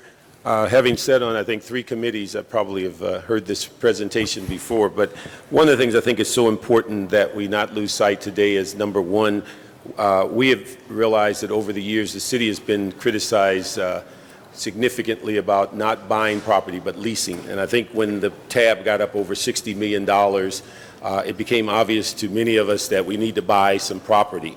And so I think as we go forward today, we need to continue that path and buy a building to move resource. And I think it's separate in the fact of who goes in it, but I think the first priority is to buy a building. The second issue, I would hope that as we finish this debate that we would ask Mr. Fujioka and Mr. Deaton to go out and find another building, because we still have significant amount of lease space that we should be able to fold into so that we can continue on this path. Again, $60 million in lease money by the City of LA. The other issue is, having spent most of my life in Parker Center, there's absolutely a need that they have a new headquarters, not a remade headquarters, not a headquarters you put them in and build around them, not a headquarters that we're going to make better for you, but they need a brand new headquarters so that they can live in it for 50 years like the current headquarters. But what's important about the new headquarters is we shouldn't put 24-hour operations such as jails and property and all those items, because that's what deteriorates the building. That's what tore down and caused Parker Center not to have the useful life that it was expected. So the plan for a public safety complex is about 15 years in the making. We should not move away from that because our communications location on First and LA is there. You're going to have the jail, you're going to have emergency operations. You need the police department in this municipal corridor to deal with public safety issues, just like the fire department. And so I would not like to see, as we move forward, that we would tear away 15 years of planning on a public safety issue. The 2 points I'd also like to make is that if we go to the decision that police department in Parker Center goes to the Transamerica building, it eliminates one of the major options, and that is paying for this building through the movement of lease money. So you lose that ability to pay for the building in the first place. The other issue is that if we move LAPD temporarily, we do not have the money on the $30 to $40 million that's expected to retrofit it for an operational police facility for an 18 months to 2-year period or a 3-year period. So those are the two competing interests as relates to financially as to why this change has been made.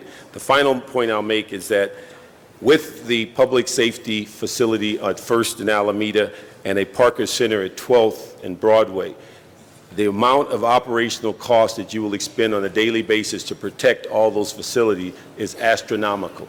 You would almost need to develop a building facilities security unit within LAPD to make sure that a building on 12th and Broadway that is surrounded by a variety of buildings, many of them taller for high ground security.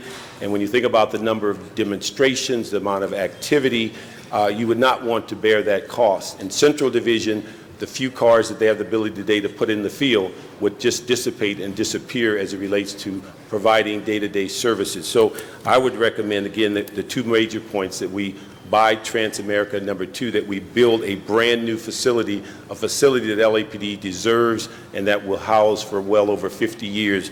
That is the two things I think is important that we not lose sight of. Mr. Zine.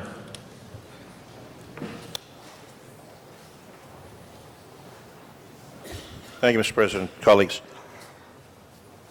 I feel like we may be talking about LAX, the plan, because as we see the table filled with paper, the plan is come and churn and come and churn and over and over and over.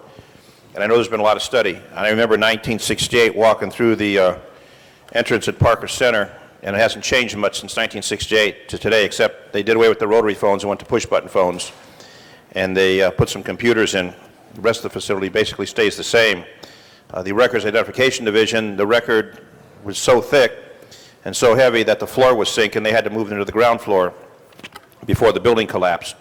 I don't think there's any question that Parker Center has outlived its usefulness, and it's a historical building, and maybe we want to put a monument around it, but it's not a serviceable facility. Number two, I look at a police department that oftentimes we talk about the best in the world, and we talk about the dedication of the men and women of the LAPD, and then we look at the facilities that we give them to work in. If I look at the facility on 5th Street, that's on Skid Row, and you've got a police facility that is jammed with personnel, and I think it's called Davis Center, down there on 5th Street, along Skid Row, and that facility did not improve the community. It didn't do anything to the community except put a police facility there where officers work out of the Central Narcotics and some other entities. I did a survey of Parker Center, and I question why it's going to take 3 years to move everyone out. And when we look at floor 1 through 8, administrative operations, why we can't, in a short period of time, move some of those folks out of Parker Center due to the safety concerns, why we have to spend millions of dollars on administrative operations. We're not talking about a lot of field forces, 3 minutes already. We're talking about administrative personnel. From the jail is one, the property is another, but you look up and down the 8th floor of that building, and there's administrative operations. We have detective operations on one floor and a lot of administrative operations. Why we can't move those out to relieve the problem that we have there, I don't think that a second-rate facility, 35-year-old facility, is going to be state-of-the-art for the LAPD. The retrofit will be too expensive. I don't think it's practical. When I look at the plan, it calls for a state-of-the-art police facility. And a 35-year-old building is not going to be state-of-the-art no matter how much retrofit you do. We know that when this building was retrofit, it was going to be brought up to earthquake standards, and I'm sure it meets earthquake standards. We spent a fortune on this building. If we spend a fortune on the Broadway facility, tear it down and build a new facility, that's what you're going to do for a state-of-the-art facility, as in we know it's changing. I don't think that we need to spend 3 years relocating them. I don't think we need to keep them in Parker Center. We can diffuse those personnel, the administrative personnel, in other facilities, build a state-of-the-art facility. And the question I have for Mr. Deaton, how many of the 900 buildings that we occupy, and I remember Information Technology General Services when we brought this issue forward, the 900 buildings that we're leasing and own around the city, how many of those civilian personnel will be able to put in Broadway? How many building leases will we be able to relinquish? Well, if we don't put LAPD in there and give it to our civilian groups? In terms of the actual number of leases, I don't know, but it would be the lion's share of the employees that we have in leased facilities. And just Spring Street or throughout the metropolitan? Primarily Spring Street. Primarily. So you're talking 419, 433, and the 6? 6 in Spring, 600, 650 Spring, primarily. There would be other, quite frankly, there's some other facilities on Broadway that we might also incorporate into Transamerica. But we'd still be leasing buildings? Not buildings for, we would be leasing buildings for, there is a building that we're leasing for housing and for rec and parks, as we're in the process of retrofitting City Hall East. We'll probably move rec and parks to a permanent facility later on, but in the meantime, we needed to move them out in order to continue. We've been going floor by floor on City Hall East in order to retrofit on both asbestos and fire sprinklers. Mr. Stein, after this question, let me ask you to press your button again. Thank you.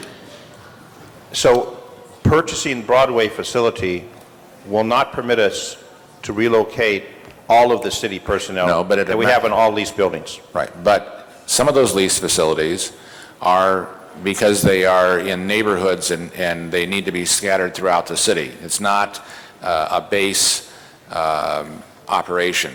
Except for rec and parks and housing and community development department, almost everything of a large number will be incorporated in Transamerica with the plan that we're proposing. Animal regulation, sanitation, engineering. Just one final comment. I visited with the engineering folks. I personally made a visit down there and asked them, do they like the facility? They said no. They said they come to work, they lock themselves in, they go home at night, and they don't feel comfortable in that area. That's what the employees at that facility told me. Thank you. Mr. Cardenas. I'd like to start off by asking Mr. Moore some questions.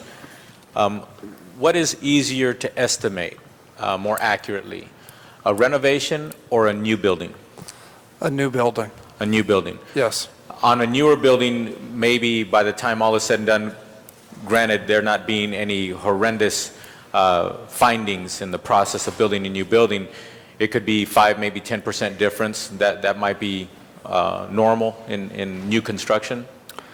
When we do an estimate, we include a contingency to account for those types of items, but and that contingency tends to bounce at around what percentage of the entire project? 15%. About 15%. Now, when it comes to renovation of a building that might be 20 or 30 or 40 years old, what kind of contingency, what kind of variable is that on that estimate? Is it more confined to the 15%, or could it be larger? In this particular estimate here, we've used our team of experts to look at the estimate for this Transamerica. I would say, once again, we've tried to stay and maintain the 15% contingency here.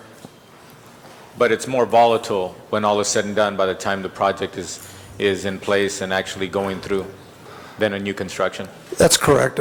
We hope that, it's made up of multiple line items of what gets to this estimate. So, you're hoping on one item, if it comes a little higher, the other line item comes a little less. And that's our expertise is estimating. So we've been pretty accurate. I feel confident with our estimates here. For example, when you're building a new building, you're not as likely to run into issues like asbestos and things of that nature, which a building built before 1978 would have those kinds of issues that could present themselves and cause a greater expense? You want me to ask that question differently? Yeah, I'm sorry. Okay. When you're building a brand-new facility, are you likely to run into issues like, for example, asbestos, which is an issue that you would run into in a building that was built before 1978, before it was outlawed? And therefore, if you run into that problem, that could be one of the variables that drives up the price of the renovation.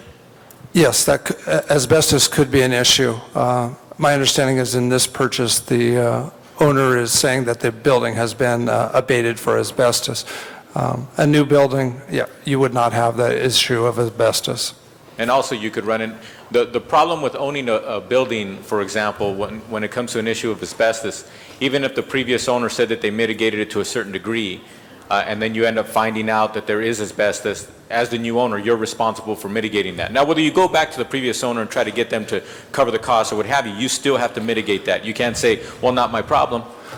I'd have to ask the CLA I don't know the specifics of this contract. We don't get into. No, I didn't ask you about the Transamerica. I'm asking you to clarify for the viewers.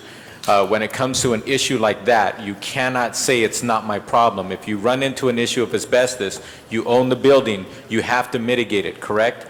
You can't say, well, that's a problem for the previous owner. You are now the owner. It is now your problem, your cost to mitigate. Councilman, it's outside of my expertise to say how the city would pursue. Bill or Ron, do you know the answer to that? I think we believe that we're covered, but the fact of the matter is that if we have an asbestos problem, we're going to fix it. Exactly. And then we're going to expend the money, and then we're probably going to go after, if necessary and in legal terms, this building or any other building. Exactly. But the fact of the matter is we'll fix it, because our employees are going to go in there and we're not going to tolerate it. We're not going to expose them to that. That's the key because if our employees are there, we first have the obligation to the health and safety of our employees, so we will address that problem. Okay. Our employees are in an area that is referred to as the historic core, correct? That's where some of our staff and departments are occupying some buildings that we lease, correct? That's correct. And that's where most of the employees would come from should we purchase Transamerica. Granted, if it's not a police station, I'm talking about the other ideal. That being the case, how long have our employees been occupying those buildings? When did the city of Los Angeles choose to lease out those buildings and infuse those dollars into that community? Approximately. Since 1987. Since 1987. So it's been about 17 years or so that they've been occupying that space. And Councilman, could I add one thing? When the Bureau of Engineering, and I know that they've been there for a very, very long time. I don't know if they're the first group moved out, but I believe they're one of the first group. A commitment was made to the employees of the Bureau of Engineering that we would bring them back to a city-owned, at one point, we were going to build a building, as the old First Street North project, but we were going to bring them back to a city-owned building. And that was, how many years ago? 17 years ago? Yeah. So there was a commitment. Okay. Now, when we moved our departments into those buildings, at that time, were those buildings ideal? No. No, they were not ideal. They were very much less than ideal. But there was perhaps a political reason or an infusion, a want to get that corridor up to snuff and infuse those dollars in that activity so it would be improved. That's my understanding. That's the essence of what we believe that it was important for the city core to provide a revitalization to the extent we could, and one of the ways we manifest that was by moving a lot of our staff down there. Now, are those footprints on those buildings, that's a fancy way of saying the square footage per floor, are those footprints ideal for our departments? No. Are they efficient? I'll let engineering, since Absolutely not. They're in the configuration of an E, if you can picture that. They have 3 legs, and so that, because our building was built in 1928, so it provided natural air and light. So, no, they're very inefficient. So very inefficient. And the idea here is for us to find a place in which we can purchase a building and also make sure that it's more efficient and we're being much more efficient with city dollars, et cetera. That's part of what's driving this discussion of purchasing a building. In this case, we're talking about the Transamerica building. Another Right. key factor is a lot of us, I know Ron and myself, have been the recipients of dozens and dozens of emails from staff residing at the facility, either from actual staff or from management staff. A lot has been said about, our presence and the fact and the role that the city would play by occupying those buildings.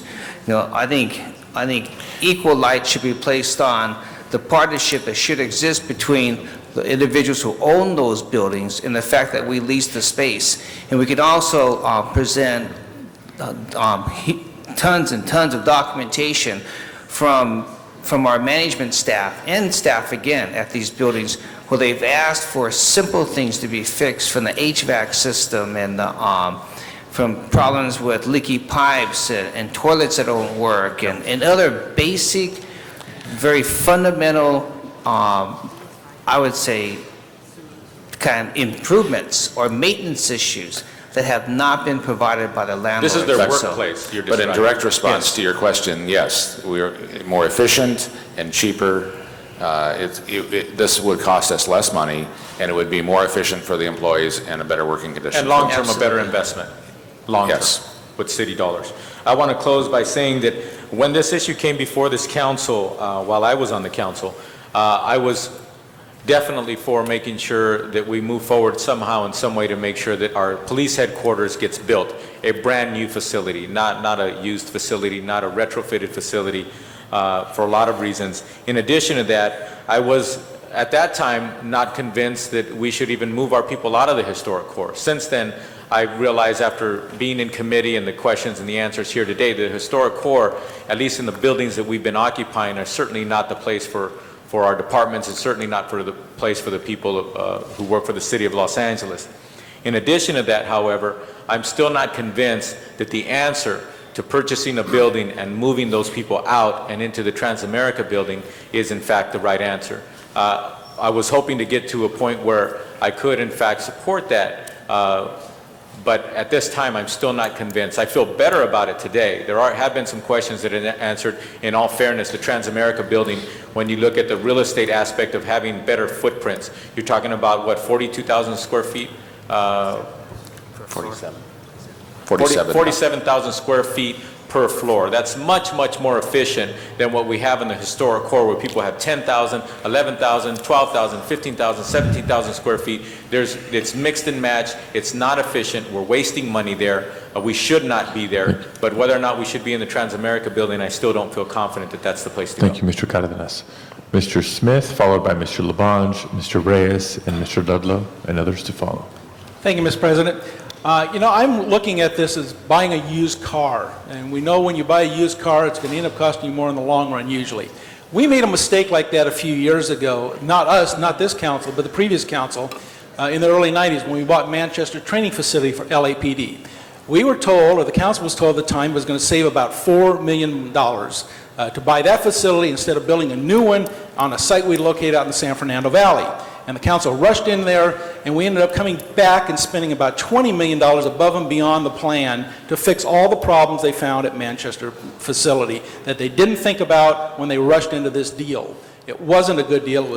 You were trying to fix a problem and by putting a square peg in a round hole. By buying Transamerica, we're putting a square peg in a round hole. LAPD, unlike any other city facility, has very unique problems and responsibilities and costs. I think if we ask John Miller, who I see sitting out here, is this a secure facility? Can we protect it? And is it going to be the best place to put LAPD versus an open facility with government buildings around it that are protected? The answer is absolutely not. You've got private buildings all around you, high ground points that you can shoot from that are unprotected versus LAPD at First and Alameda, which is around government buildings which are protected. And so from a security point of view, I think that's a foolish move. But more importantly, I'm worried about the cost. And I think Wendy hit upon a point, Mr. Moore, that I'd like to explore. What is the time element? Again, you just briefly glossed over, but timing-wise, moving LAPD to Transamerica, how much time is it going to take you to do all the things that the police department requires of a police facility that are not required of a normal building? We've estimated it to be 3 years and 6 months to move them there permanently. What's the difference between temporary and permanent as far as the move goes? Well, in a temporary move, you wouldn't build a heliport, you wouldn't build them a separate central plant, you wouldn't build them their motor transport center. And if you were able to use the General Services Department, you could shorten that time frame to move them there on a temporary basis. How much? We would estimate approximately 27 months from the time that we're asked to proceed to when they could move in there temporarily. So 2.5 years just about to move in temporarily, causing great disruption to their operational procedures as far as making them keep certain units still outside that building. And that's a temporary disruption. What about the facilities they need, such as locker rooms with showers, training facilities that they have, public meeting rooms that are not in that building, which if you're going to create a large public meeting room requires extra bracing things. Are those going to be in there temporarily?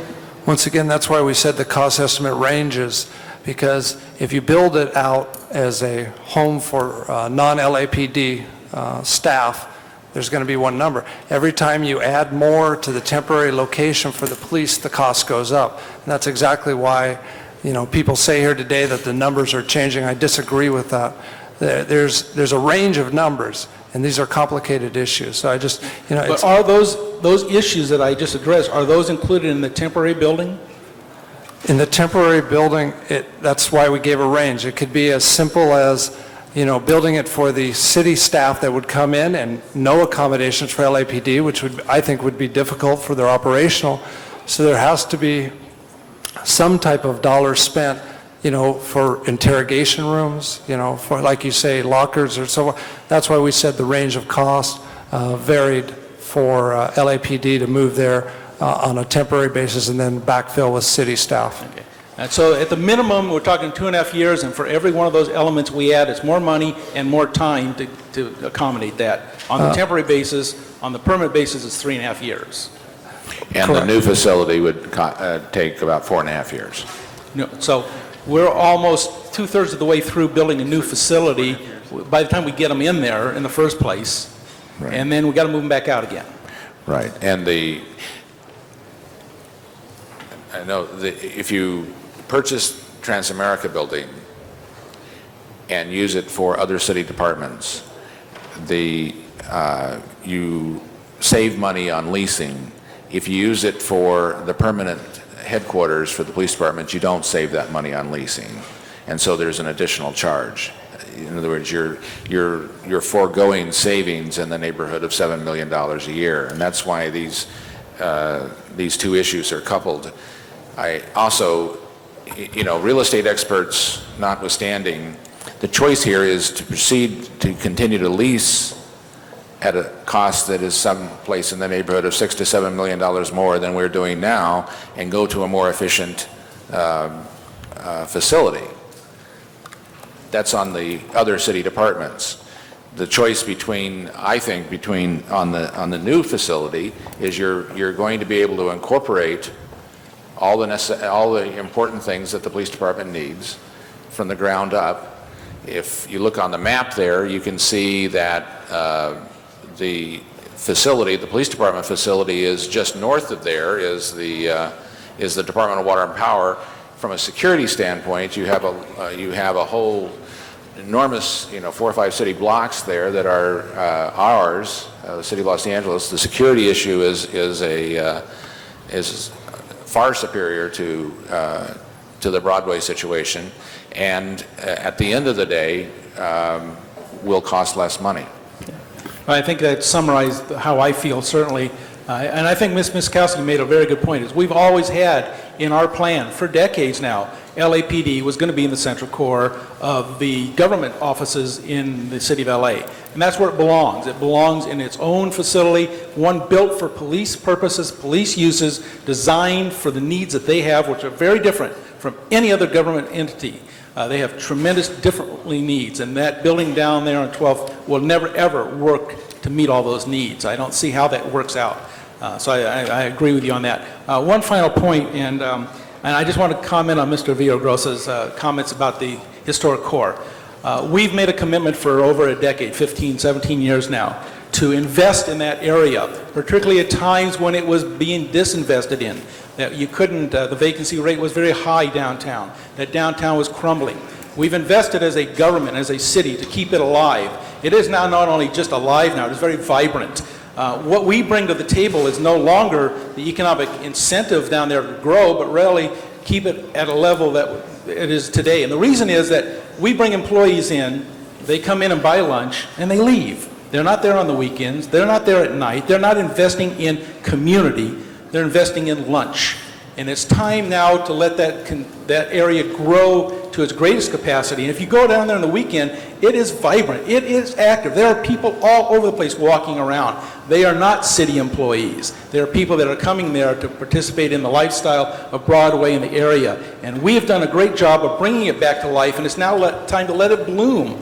I think we're a disincentive down there, quite frankly, because we're not bringing investment anymore to the area. We're only helping a few people that own a few buildings. Mr. Smith. And it's time to let them move on. So I disagree with my colleague on that. I think we've done a great job in bringing the historic core back to life, and it's time to let it bloom. Thank you very much. Mr. Labange. Yield some time for the great councilwoman of the 9th District.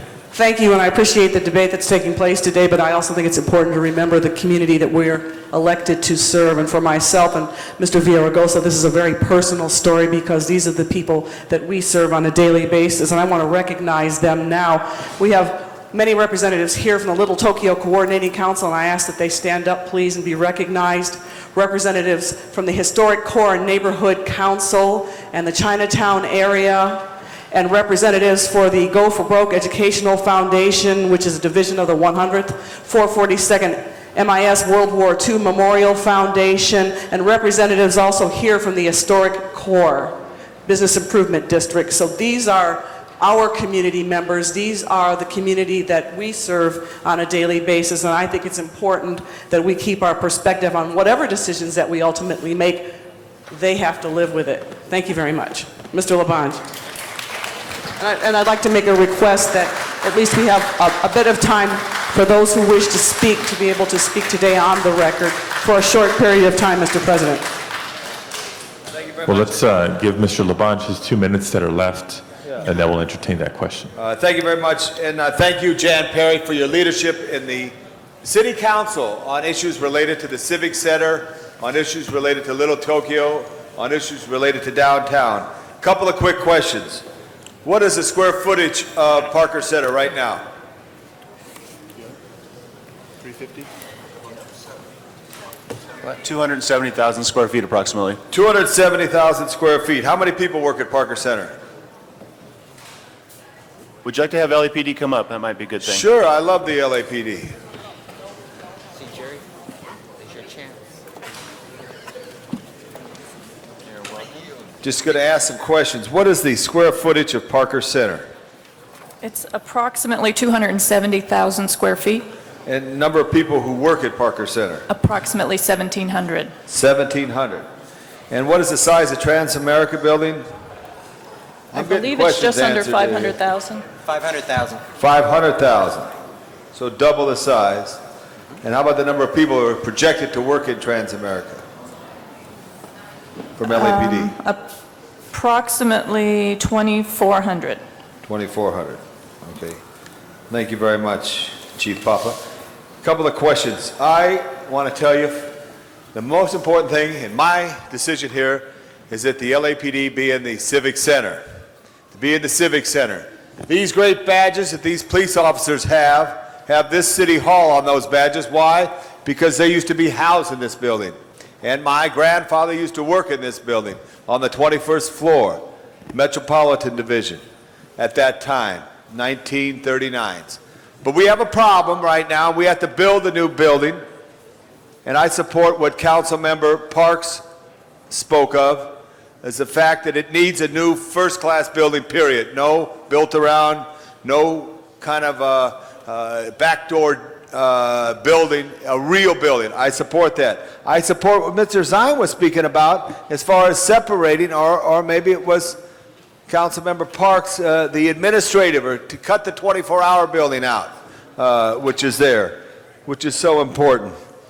I support that we really strive to have whatever we do right on a transit corridor. It's absolutely important. If we look at this as a 50-year decision, it has to be on a transit corridor near whether the subway is, the green line, or the blue line, or the gold line, whatever that would be. It's very important in my decision-making process on that. But I think it's also important, you could run my time or I'll keep talking there, Mr. Clerk. Who would run my time? You're not running my time. I'm going to keep talking if you do. Okay, thank you. You could see that the importance It's a dangerous threat, of Mr. issues, Labange. I'm being fair to you, Eric. You see the importance of all these various issues as we make this decision for 50 years. I also want to know on the how the stack relates to every other department. I'm switching for the police now, and what it is. Members, and I worked here for almost 30 years, when most departments were in here, you could walk this building and get things done. It's extremely important for us to be able to have an effort to interface with the employees who do the variety of work. So to get it done, it's real important to try to create that synergy all in one, but also it's important not to create a vacuum that those who are working, or the economic vacuum that would take place for those who are on Spring Street. Those are our challenges that are right in there. A couple things I did want to make. I want us to look at Piper Tech, because I remember the discussion on Piper Tech, that when Piper Tech would build, they would consolidate. There may be some, and you talk about Motor Transport Division and all that, and I remember when it was out on Fletcher Drive by Vandy Camps right there, and I don't know if it was called Motor Transport Division, but it was on Fletcher Drive. There was a great consolidation. Look in Piper Tech in this thinking, Mr. Deaton and Mr. Miller. Look at Piper Tech if there's anything you could do. Those are very high ceilings, almost as high as this hall here, to possibly create other space for other uses. I support a new Parker Center, but I'm saying, could you look at some of the other existing city facilities in the center core to try to create space? Sure. Because we're going from 1,700 to 2,400 if there's some kind of move on that. And I just wanted to make a very strong statement of having it stay in the Civic Center, because the importance of the Civic Center, of why it is here. But at the same time, too, making sure, in the last 23 seconds, that the work is there is not to, and Mr. Zine, I think you said that here. You're not listening to me, Mr. Zine, but I'm going to hold the question of Mr. Zine. You talked about how to get the police to make sure they're out, not behind the desk, but in the community serving the people of Los Angeles. And lastly, in my last 6 seconds, find any spots with technology that could be used in the valley to place divisions that could not necessarily have to be located here. With technology, we're making a 50-year decision. Can you have people outside the area to still help the whole city as one? Thank you for that opportunity, Mr. Garcetti, to speak. It is, Thank you very much, Mr. Labange. appreciate it. On transit, too. All right. Our next speaker is Mr. Reyes, to be followed by Mr. Ludlow, Mr. Padilla, and then speakers for a second time. Thank you, Council President. First and foremost, in my mind, is how do we support our men and women in blue? And obviously, a new facility is probably the scenario that would be most accommodating in dealing with these issues. But I also understand this whole ripple effect and how we're impacting the local area.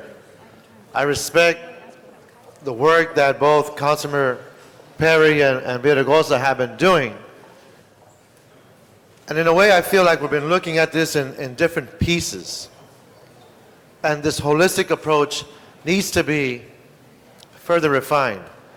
When we look at the notion of phasing, whatever decision we make and where this goes, how do we phase out and how do we open up new markets so those who have invested in the Broadway corridor, in the historic corridor, are not being penalized?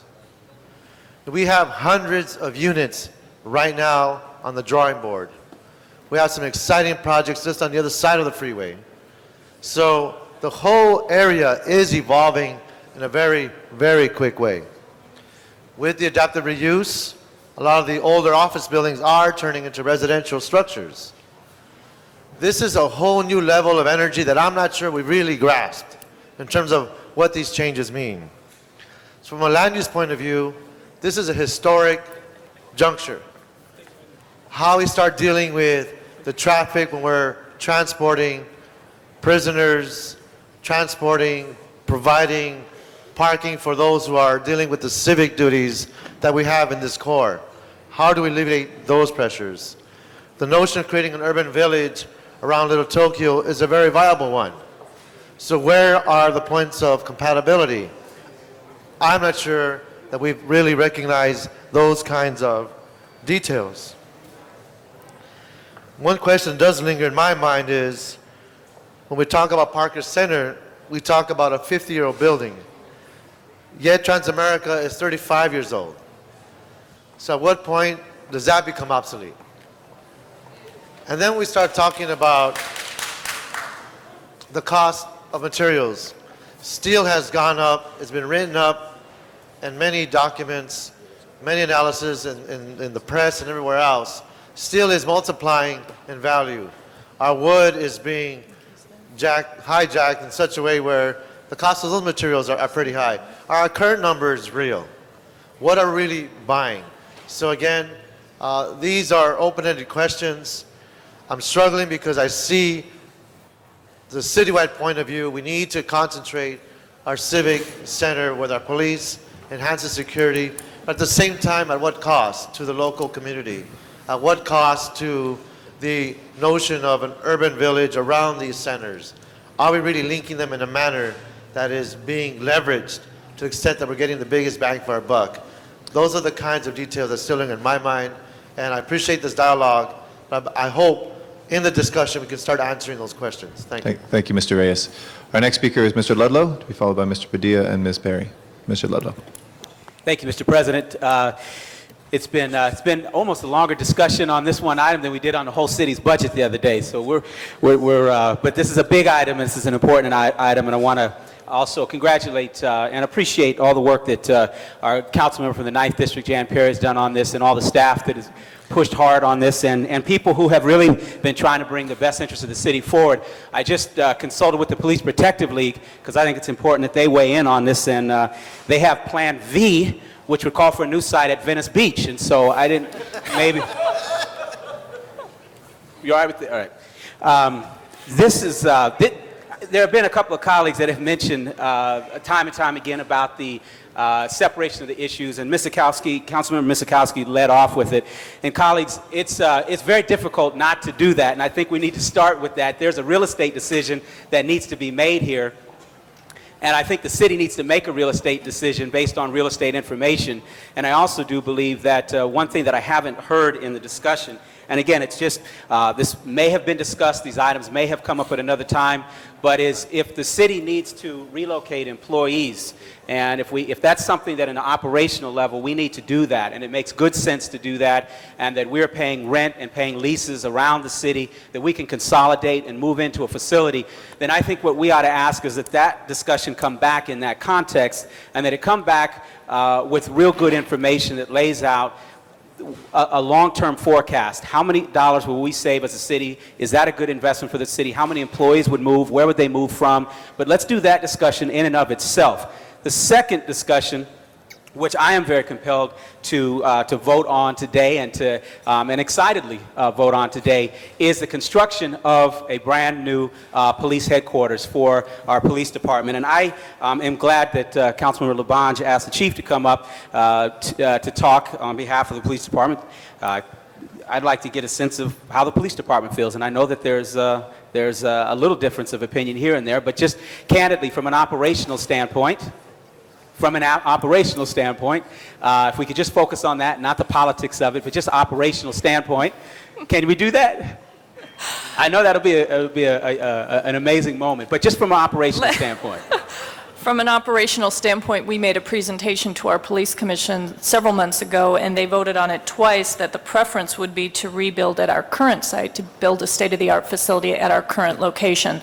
There are some issues because the 911 center is already there and because the jail has to be built. It impacts the footprint of the building, but they did take a vote to support rebuilding at our current site. But as of yesterday, we had another discussion, and they supported getting us out of Parker Center as quickly as possible, which they believe to be the move to Transamerica. Today is the first time I heard that it would take 3 years and 6 months to do that. But just a clarification there. Did they take a vote yesterday on permanent Parker Center at Transamerica? They made a motion that either or, they said permanent or temporary, which was the first time they had done that, and that was yesterday. But what I heard at the beginning was a new facility made much more sense, and if I understand you correctly, current site, Parker Center, is one of those options. First and Alameda is another. Both of those, from an operational standpoint to the LAPD, would be the preference. Am I understanding you If I correctly? had to put them in order, yes. I did ask you to do that, so thank you.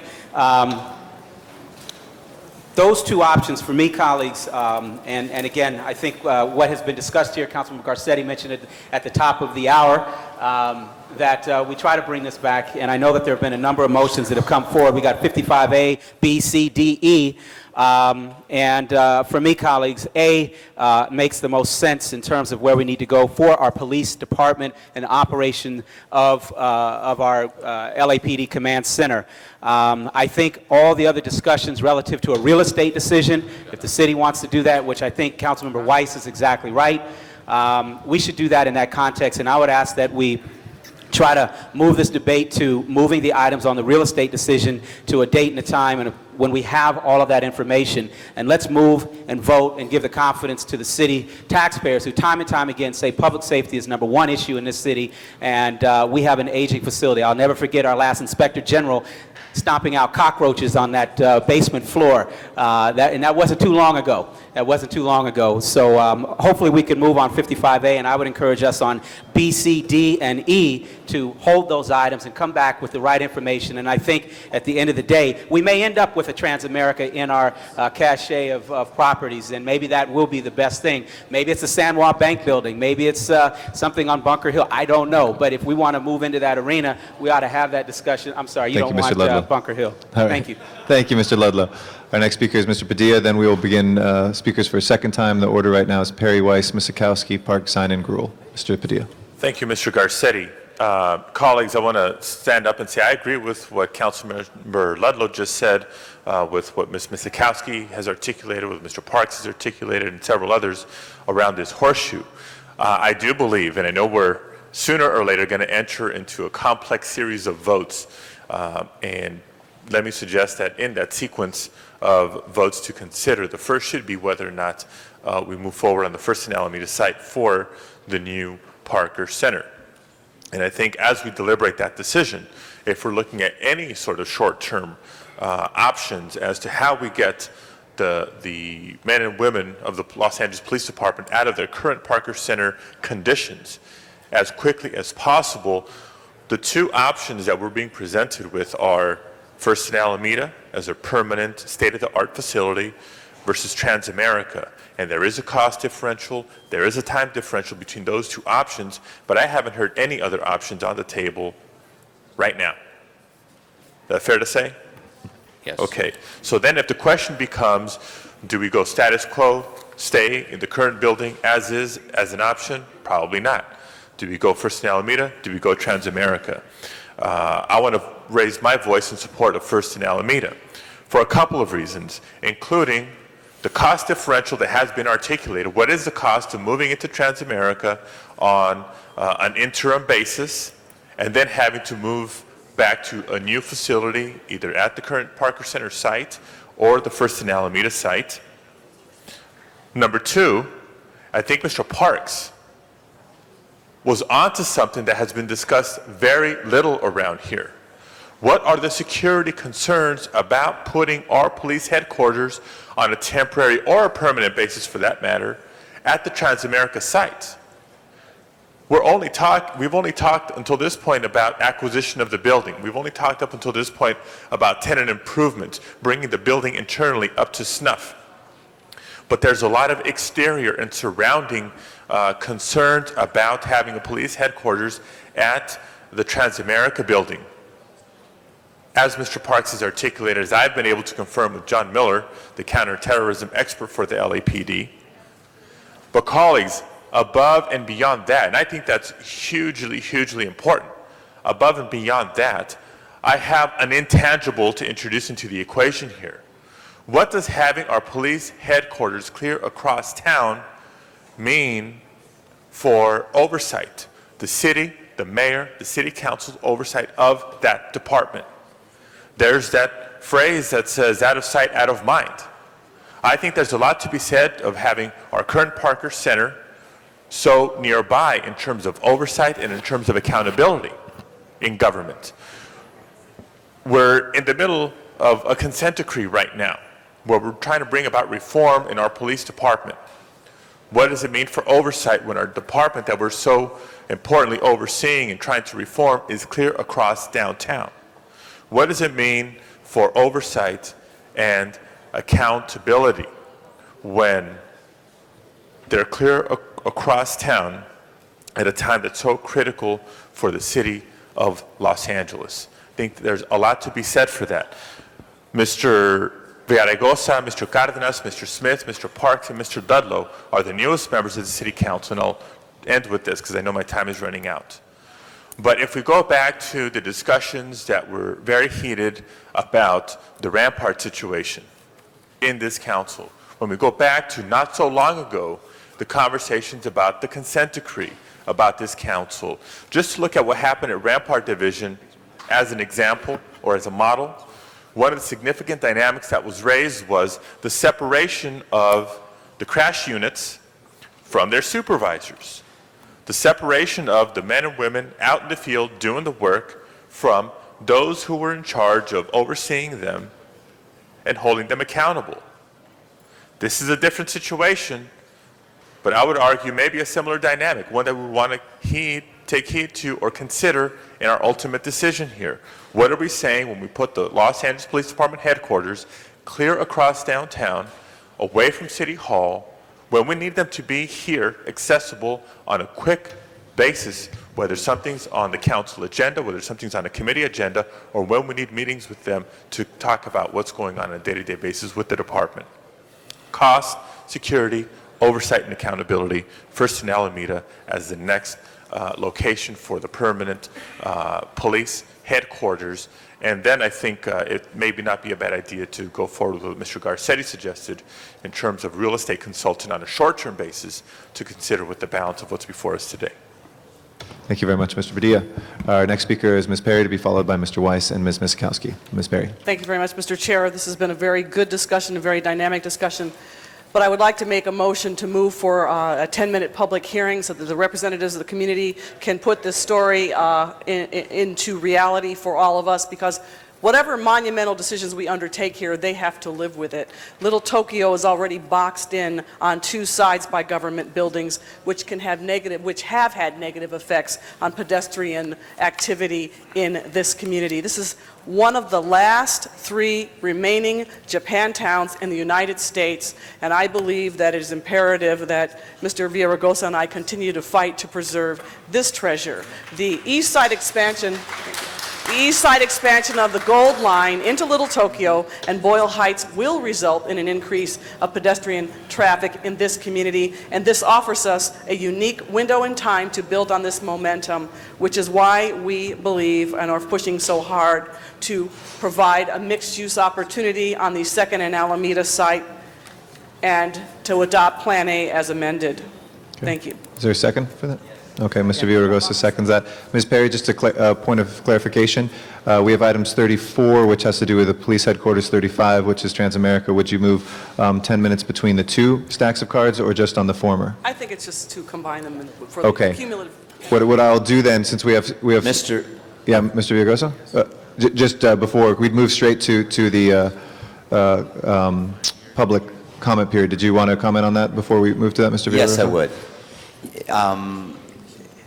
I second the motion because I think while we've had a great opportunity to hear from all of our colleagues at least once, or most of them anyway, I think it's important for us to hear from members of the public. They have been here for some time now.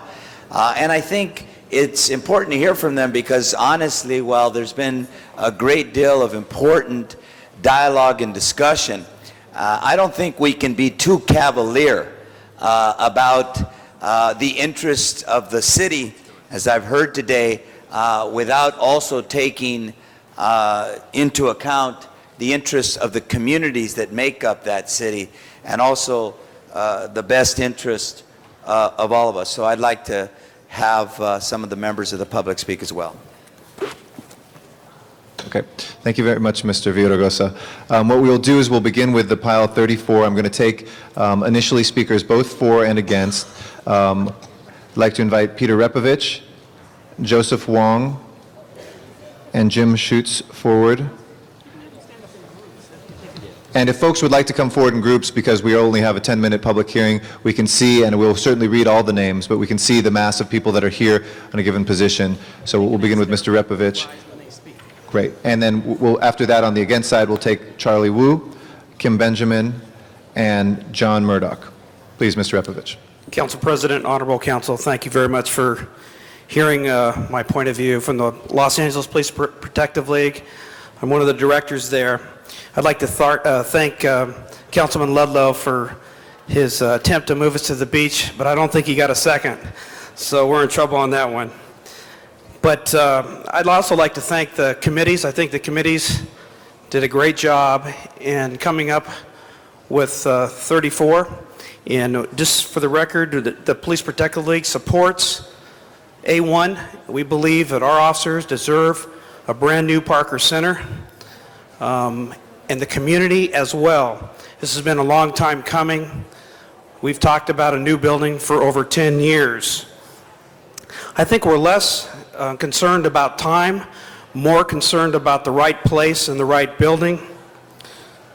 The CLA and the CAO have done a lot of work on this issue, and I think seeing and hearing what I have heard today in council, that our men and women in blue have a lot of support, and I personally thank you for that. So thank you very much for this opportunity. Thank you very much, Mr. Repovich. Mr. Wong? Is Joseph Wong still here? Okay, if not, we'll take another card in a second. Is Jim Schutz here? Okay, why don't we take some of the against ones right now? Charlie Wu? Good morning. My name is Charlie Wu. I'm the president of the Historical Cultural Neighborhood Council, the neighborhood council where the First and Alameda site is located. We are here today representing Little Tokyo, Chinatown, El Pueblo, Victor Heights, Solano Canyon, and Arts Districts in downtown Los Angeles to urge City Council to support Councilwoman Perry's motion to relocate the police headquarters to Transamerica Tower and make available the First and Alameda site for a mixed-use development. We think that proposal is vital to the revitalization of Little Tokyo, able to fuel the growth of the emerging arts districts. It's located right next to the First Street Bridge where the east side comes to downtown. It's also where the transit station is going to be, where the diverse community of Los Angeles can come and appreciate the rich history and culture of Los Angeles. And the community has a vision, and that vision can only be realized if you decide to make that site available for the mixed-use development that's best for the community. We urge you to consider the benefit of the community, not just the cost involved, but the benefit and the future of the community of that neighborhood, downtown, and Los Angeles. And Kim? Thank you. Mr. Benjamin? Hi. First, I'd like to have all the people who have come with us and been patient for nearly 3.5 hours stand up again so you can get a sense of all of the groups that are here. The senior citizens from Grandview Plaza in Chinatown. Would you stand up and rise? Mary, would you have everybody rise up? They're here to support their friends in Little Tokyo and their fellow senior citizens who are part of the historic community to help them have a better community, a better life. Thank you for coming and being so patient with us. Thank you. The people from the 442nd with Colonel Kim, would you all stand up as well? They're here. The senior citizens of Little Tokyo, Little Tokyo Tower are here. We've been waiting long and patiently here. And I wanted anybody else with a sign who I haven't spoken to, please stand up, make yourself known. We're all here for the same thing. We all want to see a better LAPD. We all want to see better security. But what we don't want to do is lose sight of the purpose that we're all elected, you're all elected here for, and we as volunteers are elected to do with our free time for our historic core, our Chinatown BID, our Little Tokyo Community Council. Yes, we need a better facility, better security, but let's not do it to the detriment of the community. 9 to 5, 5 days a week is fine. What happens after everybody goes home? What's the connectivity or the loss thereof between the art district and Little Tokyo? Is it dark at night? Is it safer? What happens when you basically have a dark, huge complex in the middle of those two communities acting as a walled fence? You're not helping to revitalize the community. You may have a nice new building that facilitates the needs of the LAPD, but those needs can be moved elsewhere. The last comment is, I build buildings all the time. I retrofit properties all the time. We don't use asbestos in new construction. We retrofit and clean out, and we bring things to state-of-the-art technology. And you have a lovely new building here that you're happy to go to your offices in. I think you could do wonders with the Transamerica building. I think the surprises you'll find and the cost overruns, delays in times, new constructions, the associated project costs may be ones that you need to look at a little more closely before you jump to whether you build a new building back on the Parker Center site, whether you retrofit Transamerica for the LAPD, or whether you basically go to First and Alameda, the latter of which we do not want you to have here. We want to have that a community mix project that's used to tie our communities together and make them more vibrant and safer at the same time. That can't be done with just a huge monolith in the sky. Thank you. Colonel Kim? Thank you very much. To-do items, which is all we've come up with on the fly here, that the result is preordained. My name is Young Kim. I live at 8516 Saturn Street in West Los Angeles. You know, over 10 years ago, we became partners in a project. Some of you weren't here in the city council then. But the site of our Gopher Brook Monument was selected in conjunction with the city of Los Angeles. The reason that site was selected is because it was part of a long-range vision on the part of the city. They said that junction would be the point at which a walkway would be built, a pedestrian walkway from City Hall to Little Tokyo. So the city gave us that land to build the monument. We in turn built that monument based upon the promise at some future date that the city would provide a public parking structure to allow people to come down to see the monument and to visit the museums that are in that facility, as well as Little Tokyo. The third thing that the city promised was a park around the monument. There are many visitors that come from all over the United States, some from different parts of the world to look at our monument. But they all ask a very simple, what seems a very stupid question. Why did you build your monument in the middle of a parking lot? Well, this is a golden opportunity now to complete the vision we started 10 years ago. That is to have a park around the monument, build a public parking structure close to Little Tokyo, the monument, and the museum. And regardless of what option you take, I say, free the land and give us that vision we had and shared many years ago. Thank you.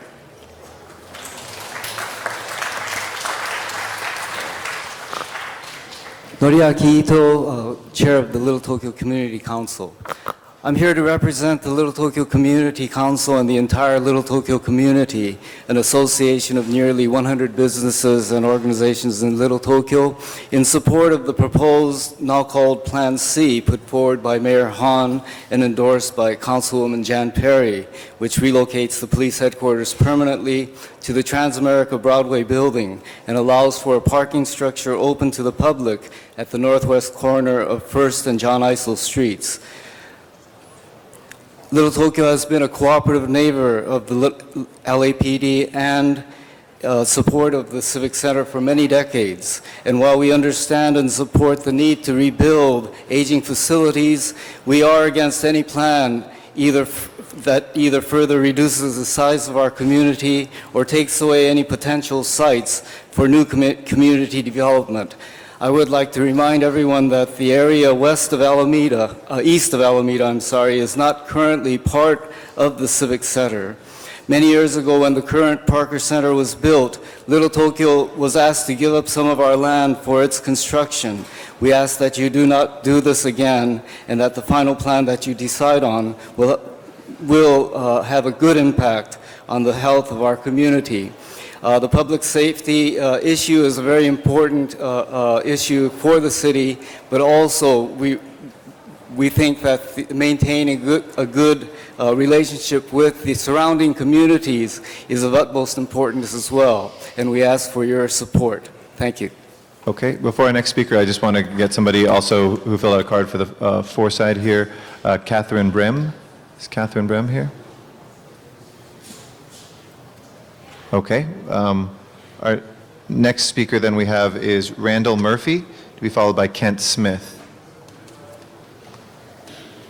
Randall Murphy here? Nope. Oh, here he comes. And Mr. Kent Smith will be following him. We have about 10 seconds left for the public comment period, so these will probably be our last two speakers. Again, I'll have everybody be recognized, and we'll read the names into the record.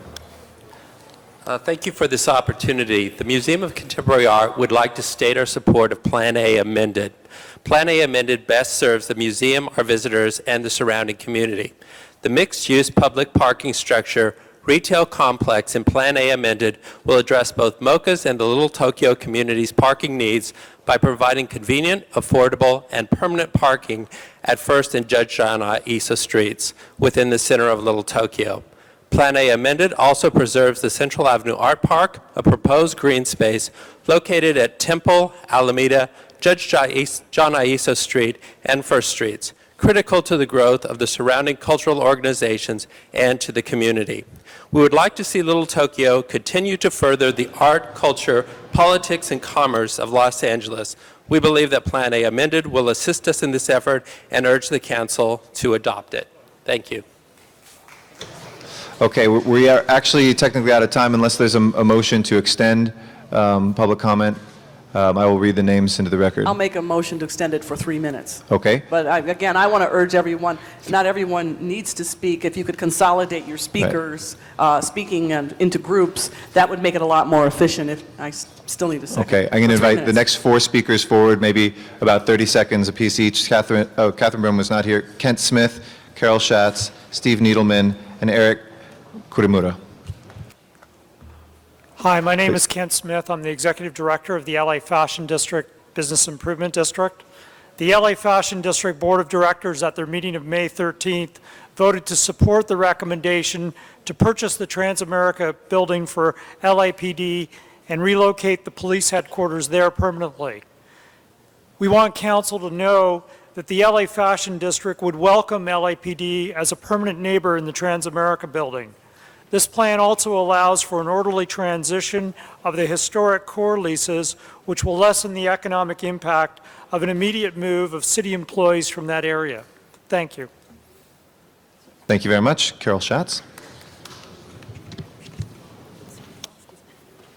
Carol Schatz, President of Central City Association of Los Angeles. At the time we took this issue up, it was about 2 months ago, and the issue was the historic core going to be emptied out within a period of 18 months and all those leases moved down to the Transamerica building? After a very spirited discussion, the position that we took was to say that it was very important that we continue our commitment to the historic core, recognizing that the city's obligation and policy to help make things happen in the historic core would not be permanent, but that the owners in the historic core be given a sufficient period of time to be able to address the reality of having all of those leases leave. We have an emerging community. We are thrilled with what's going on. It isn't done yet, and we can't have a massive exodus immediately without impacting the emerging retail and the residents who rely on it. So our position is we did not take a position directly on the sale. We just want to make sure that whatever the council does, it reflects the sensitivity of that neighborhood and gives the owners time to make the adjustment when the city does move out. Thank you very much. Thank you very much, Ms. Schatz. Steve Needleman? Steve Needleman not here. Eric Kurimura? Is Eric Kurimura here? I'm sorry, I'm just going to have to go in order, madam. So, is Mr. Kurimura? Hello, my name is Eric Kurimura, and I'm a board member at Nishi Buddhist Temple. On the flat screen panels behind you, on the lower right-hand flat panel screen is where Nishi Buddhist Temple is located. It's on the right-hand corner. Nishi Buddhist Temple has served the city of Los Angeles for almost 100 years now. We have almost 1,000 families, so it's actually more people than that call Nishi Buddhist Temple home or their main place of worship. Besides the religious programs that we conduct, we also have a daycare center. We hold community and cultural activities, and we have activity going on 7 days a week. The temple is in favor of any plan that keeps the police headquarters facility off of the First and Alameda site. The temple's main concern is the safety and security of its members. The temple believes that the community oversight is necessary for any planned development, especially if any portion of Alameda and Temple property is sold to an outside developer. Because the temple is adjacent to the property, the temple asks that it be included in any oversight committee. The temple wants to make sure that any development is sensitive to the commercial, cultural, and religious needs of Little Tokyo, the Arts District, and downtown. The temple encourages a decision that meets the long-term needs of the community as well as the city of Los Angeles. And also I'd like to thank all of the people in the community, city officials that have helped the temple over the past year deal with this, and there was a lot of information that we had to comprehend over the past year, so thank you for your help. Thank you. Unfortunately, this closes our public comment period, ma'am. I'm very sorry. I'm going to read into the record the other speakers unless there's a motion to extend public comment. We are now over that period and the extension. Also here to speak as amended for the proposal was Tony Asumi. We had Tom Kamei. For general comments, Brady Westwater. For general comments, Santonia Amberly on general comments. Mark Masaoka against the proposal. Chuck Fuentes against proposal, adopt as amended. Pierre Tulakani against proposal. Yuko Gabe against the proposal. Sachi Kaneshiro against the proposal. Jonathan Gerald against the proposal. Catherine Brem against the proposal. Dominic Erler. Tom Chung. Ed Rosenthal, general comments. Jose Luis Sedano against the proposal. Ms. Sylvia Lynn Hawkins against the proposal. And on item 35, we had Kim Benjamin, who we heard from, Jonathan Gerald as well, Jose Luis Sedano, Brady Westwater, Joseph Wong, John Schutz, Dominic Erler, Tom Chung, Steve Needleman, John Schutz again, Joseph Wong again, and Catherine Brem. Those will be entered into the record. Thank you all very much for being here. Thank you for your patience, and we appreciate you being understanding with the time limits. We'll now return to council comment. Our next speaker is Ms. Han for the first time, to be followed by Mr. Weiss. Thank you. As sitting here this whole time listening to this debate and haven't really entered into it yet, but I do want to say that I came here this morning as on a lot of issues, really coming here to support Councilwoman Perry and supporting her proposal because, again, it is in her district. She knows her community. She knows her district. And I must say I'm very impressed that all of you took the time to come down here to the City Council and speak. And I know many times people in the City of Los Angeles aren't sure whether or not we're listening or paying attention or whether or not your voice makes a difference. But I'm here to say that neighborhood councils, as well as many of the other groups that came down here, your voice does weigh in. Your voice does make a difference. And the reason neighborhood councils have been such a successful movement so far, it's because an opportunity to give you the voice, to weigh in on our decisions before we make them, and to weigh in on the decisions that we make right here at City Hall that ultimately impact you and impact where you live and impact your future and your plans. And sitting here today, it becomes very evident to me that you all really do have a vision. You have something in mind for your community, and you have something in mind that you think would not be able to come to fruition if, in fact, one of our decisions put the new headquarters at First and Alameda. And I think that's a valid, it's a very valid concern. And I'm willing to support Councilwoman Perry on this. And frankly, I mean, our goal, again, has been said, we're trying to get our officers out of Parker Center as quickly as possible. And while one effort to relocate them to the Transamerica building may be anywhere from 18 months to 3 years, as Cindy said, the next one's, 3 more years. That's going to be 5 at least more years that their officers are in Parker Center, and I don't think anybody wants that.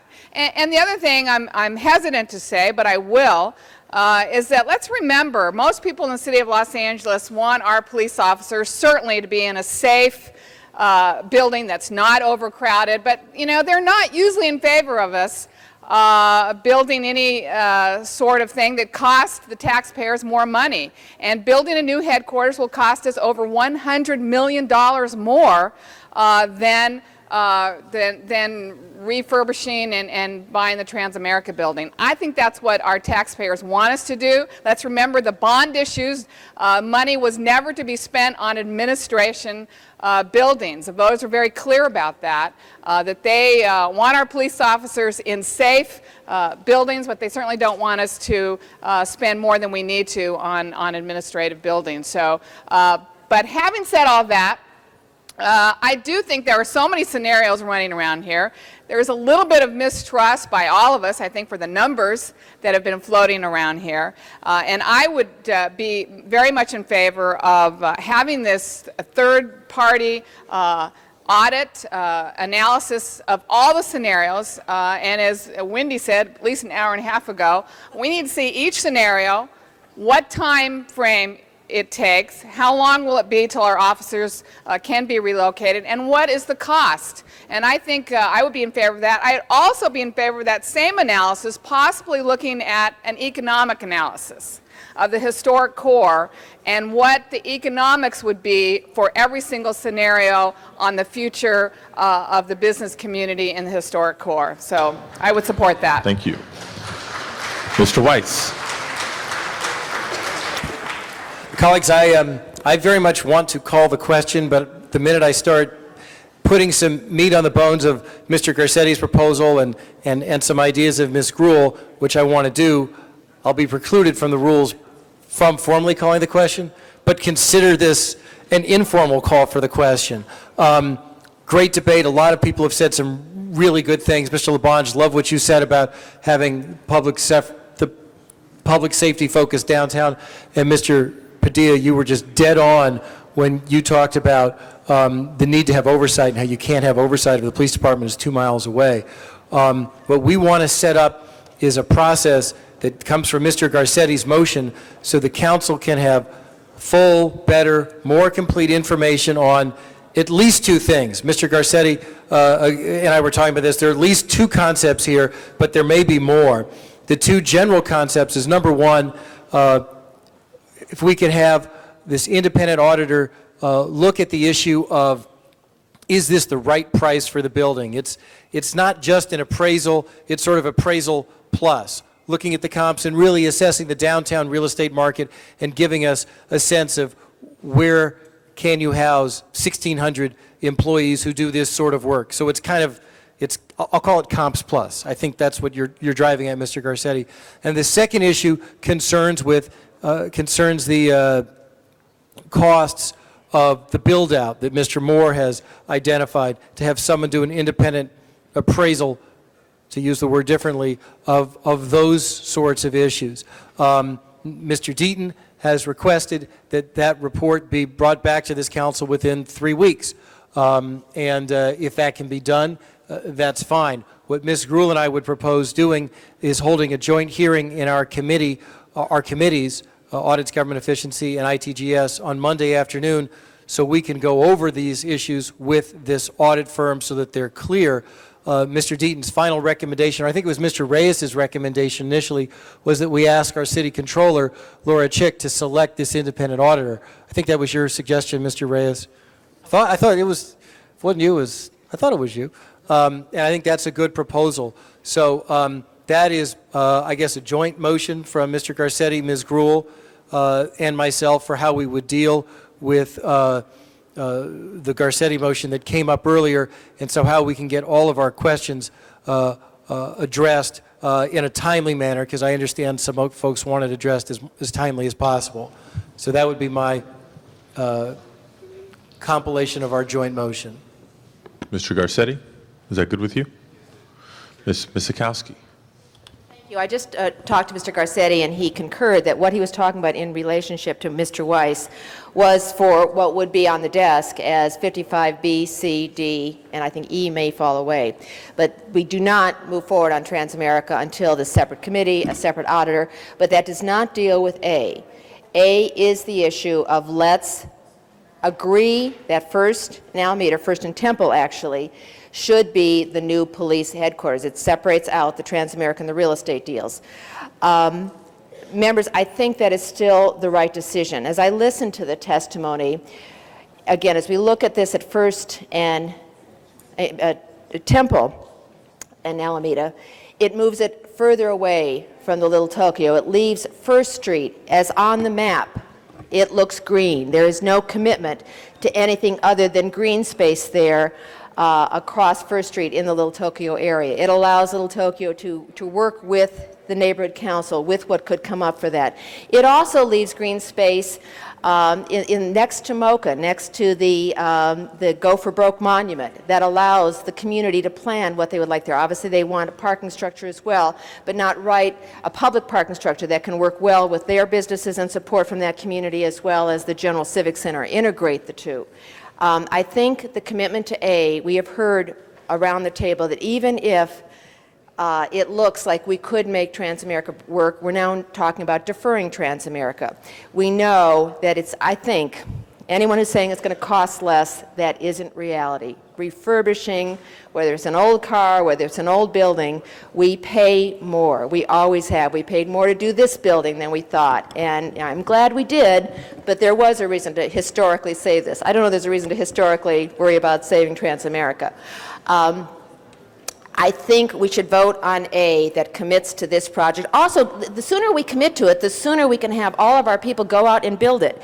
It wasn't a difference of 3 years. It was a difference of 18 months of a permanent Transamerica Police Headquarters refurbished at a higher cost versus build now, state-of-the-art, get it in, design it, do everything on land that is empty. And for those who said there isn't anything east of Alameda, we have already committed. The Emergency Operations Center is committed to be built there. That's the building in the center of that next to the green space. We've already committed the fire station and the fire dispatch center. Those are already there. Are we talking about now making them standalone, or are we talking about being able to integrate them? I think A makes the commitment, per the master plan studies, significant and consistent, not adverse, not destroying the historic core, not doing anything, and providing potential park space there to hold the commitment with the Little Tokyo neighborhoods about what it should be there really on their face, which is right across the street from them on First Street. I think this is the way to go. I ask that we vote yes on 55A, which makes that commitment for a new Parker Center, and let's go all, full speed ahead, send 55B, C, and D, and E back to committee for consideration. Mr. Parks? Thank you, Mr. Chair. Be appropriate this time we can call for the question on 55A. All right, question has been called. We proceed now to a vote. 55A.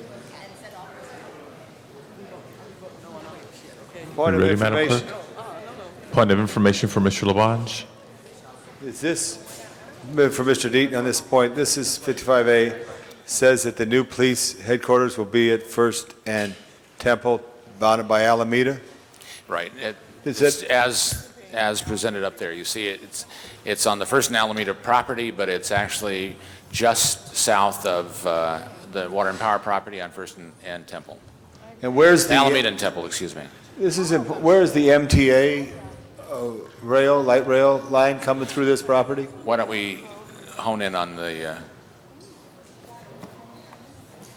wonders of modern technology. And I want to thank you, this is the first, this is the first time. now turn so that we have the bus area, the trail thing in the lower right-hand quadrant. That's slow. The east side extension There, and you the see it rail right line is there? right there. You see it? Right. It's not a bus line, it's a light rail line. Light rail. that's coming there. There's no security problems being close to a police facility. That's where the mixed-use development would be, too. And I just had one question, if that's proper, if I'm out of line, Mr. President. When people petition their government and the commission for a demonstration, where are the demonstrations going to be? Where would you perceive, what impact would demonstrations be? Hopefully, we would have them along Temple, in between two city facilities, water and Would there power. be anything? Okay. If it was to be around Parker Center. All right, I just wanted to make All right, that folks, the question Which I has, suggest is better than Broadway and 11th. the question has been called. Is there any objection? Okay, let's open the roll on the previous question. A yes vote ends discussion on 55A and proceeds to a vote. Please open the roll on the previous question. Please close the roll and tabulate the vote. 8 ayes, 7 no. It fails because we still have 3 members who have only been heard once that are waiting to speak. Mr. Zine. Mr. Zine will be followed by Ms. Gruhl, Ms. Hahn, and Ms. Perry for a 3rd time. No, this is my 2nd time. It was only 1 time. It was just a long a couple technical questions for Mr. Deaton. The First in Alameda, who owns the property? We do. When did we purchase it? Purchased it about 2 years ago. How much did we pay for it? $36 million. So we spent $36 million for that parcel at First in Alameda. Right, and just so you understand, that goes from Alameda to Vignes and from Temple to First Street, with the Temple property being excluded. So it goes on the north side from Temple to Vignes. And when we own that. We own that now, and what's going to be located on that property, regardless of Parker Center, is the Emergency Operations Center, Fire Station 4, the occupational health portion for the police department, and parking for all those facilities. So whether Parker Center is built there or not, that $36 million purchase is going to be used for those other public facilities. That's right. So the issue of using this for another purpose, would then that property have to be sold and then relocation of our emergency service that you just mentioned?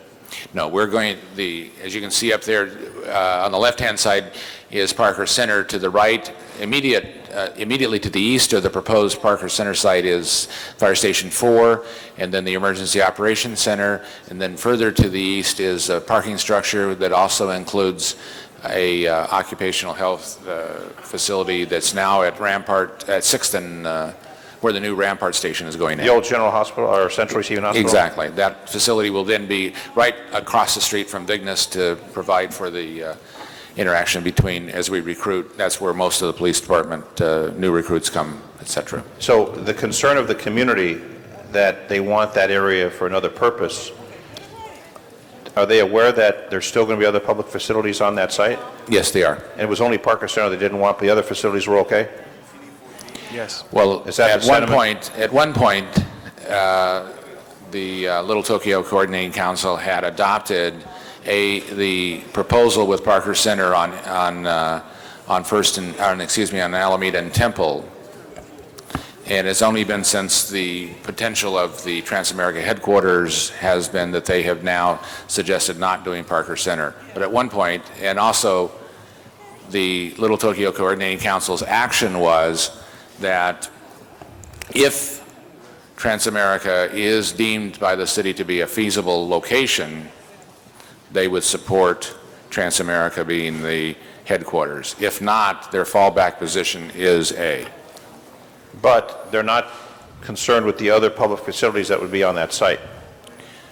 I think they're concerned, but they have accepted it? Accepted it. Okay, and the other question I have, and this will be my final question on the historic corridor, who benefits from the city leases in the historic corridor? Who's the direct beneficiary of that? Well, the owners of the buildings. Okay, are there any other businesses there that are benefiting from? Well, I think that to the extent that there are restaurants, other kinds of businesses in the area that our city employees purchase things from, to that extent, they would be beneficial. And that would be the benefit, the total benefit? They would be benefit to the, yes. Okay, thank you. Ms. Gruhl. The question I asked earlier, if you just real quick give us that information. And the one thing I was concerned about was, and the numbers, Gary, which was how long it would take, is that Sharon mentioned, that was the first time they'd heard the 3 years, 6 months versus 5 years, which is a very, again, in that proximity of time, the potential, I think, is willingness to potentially stay at a location. So if, Ron, you could just answer those questions. I'll just start off by, at lowest terms of cost, lowest terms of time, is to move Public Works and other city employees into Transamerica. It would require around 27 months of improvement time at a cost of $130 million. To temporarily move Los Angeles Police Department into Transamerica with some other public employees would be 27 months. This is and someplace between 103 and 153 million, depending on what we decide we have to have for a temporary location. For a permanent move to Los Angeles Police Department to Broadway, it would require about 3.5 years, improvement costs at $234 million. When you're looking at that, though, you need to, as compared to the proposal that my office and CAO is proposing, is there is no reduction in leases for that. And that's an additional cost if you can move. Because that would only be Public Works and Police Department, or just solely Police Department? Just Public Works and other city, maybe animal regulation, et cetera. But if you move those people in, you're saving the leases, and you're also building a new Parker Center. So the 234 by itself can't be, that's not the only cost involved in that. Finally, the last two, one is that if you wait until if you do A1, that's roughly 4.5 years to construct a new Parker Center, and $305 million. And if you were to wait, move Parker Center temporarily and wait until the jail is built, you're talking 8 years and at least $330 million, probably more because of leases. Because you have to move. It's not easy to tear down the building so the change in Parker it. Center is because of the jail being built, so that's why it's jail, a greater length of time. Right. We have to wait until, we cannot relocate the prisoners until we have a jail to do that. We're in the process, and we have a 4-year process in order to build that jail. Once having done that, then we can actually demolish the entire Parker Center.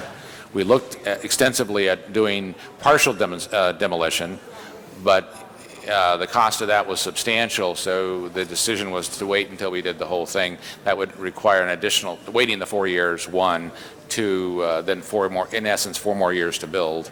Right. There's a little overlap, but not much. Moving LAPD temporarily to Transamerica would be 27 months. Moving them permanently would be 3.5 years. 3.5 years. And moving them to First and Alameda would be 5 years. 4.5. 4.5 years. Okay.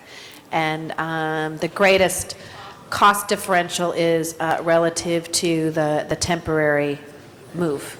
How much that adds a large amount of money if you temporarily move them to Transamerica, and then and the reason for my turnabout on this was that if you look at the difference between the amount of time that the police department is going to be in Transamerica if we build a new Parker Center is about 2 years or less. Yeah. In terms of having watched people being moved, literally they'd almost be moved in and they'd start to move out. And it'd be a disruption that I don't think is appropriate. Plus, it would cost considerably more money. And I guess my question would be to Chief Pappas is whether or not this information was provided to the commission, and whether or not you think I know that is looking at a crystal ball, if they knew the difference was between 27 months and relative between 3.5 years and 4.5 years, whether that would change their position as far as where they would want to be permanently located. know that it would change their position. I think the information they were operating under is that it would be 18 months to 2 years to move into the Transamerica building. Permanently. I don't think they looked at the difference. I think they thought that was the time. Originally, we were talking about it temporarily, and when we talked about it permanently, I don't think anyone ever increased that time frame. So I think they believed it was 18 months to 2 years. All right, well, I think that as Mr. Weiss mentioned in the looking again at that Transamerican, I know Ms. Hahn is going to address the issue of whether we're ready to move on choosing first in Alameda or another location. Ms. Hunt. Thank you. Again, I think it's important for us to, I think we should wait another 3 weeks. If we've been talking about this for over 10 years, I don't think 3 weeks is going to make a big difference. And if First in Alameda was a good idea today, it'll be a good idea 3 weeks from now, and I think we're going to have better information. I don't believe, and I don't want to vote on whether or not we locate the new police headquarters at First in Alameda today. And then have the financial study only apply to whether or not we're buying Transamerica, what departments we're moving into there, and whether or not that's a good real estate deal. I think that would be a big slap in the face to the neighborhood councils. I think that would be a big slap in the face to the business community. I think that would be a big slap in the face to everyone who came down here today.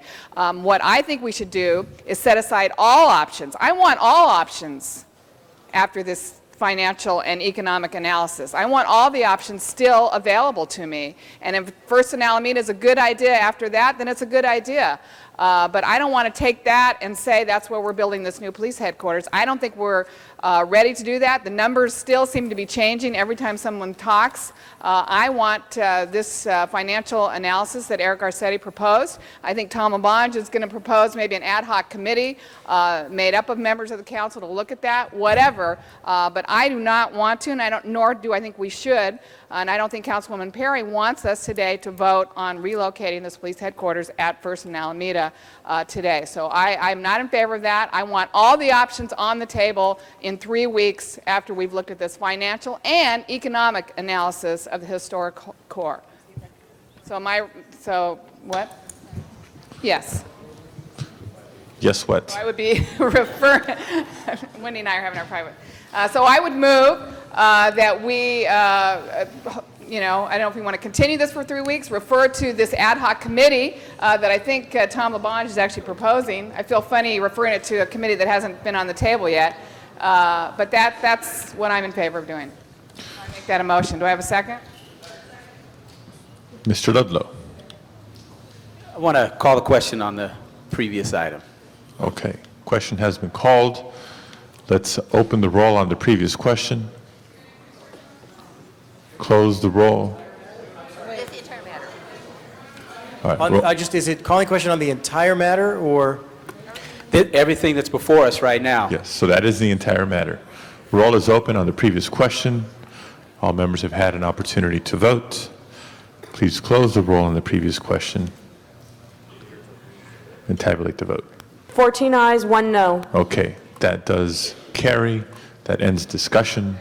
Madam Clerk, the first vote before us, please.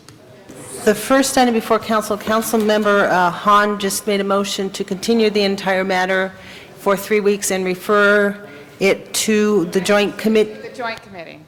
And to refer it to the joint committee pending the analysis by the expert. Okay, for clarification, folks, a yes vote will refer the entire matter to a joint committee hearing and be back here in 3 weeks. A no vote means we're not referring it anywhere, and we begin one by one with considering specific items. And where's this financial audit in this committee? For clarification, this would be on all the items, 19, 34, the entire. Again, colleagues. And the Pursuant to amending this, motion. The controller would be requested to make the selection. Fine. The firm selected would appear before the joint committee, and Ms. Gruhl and I have agreed, right, Monday afternoon, to get right on it.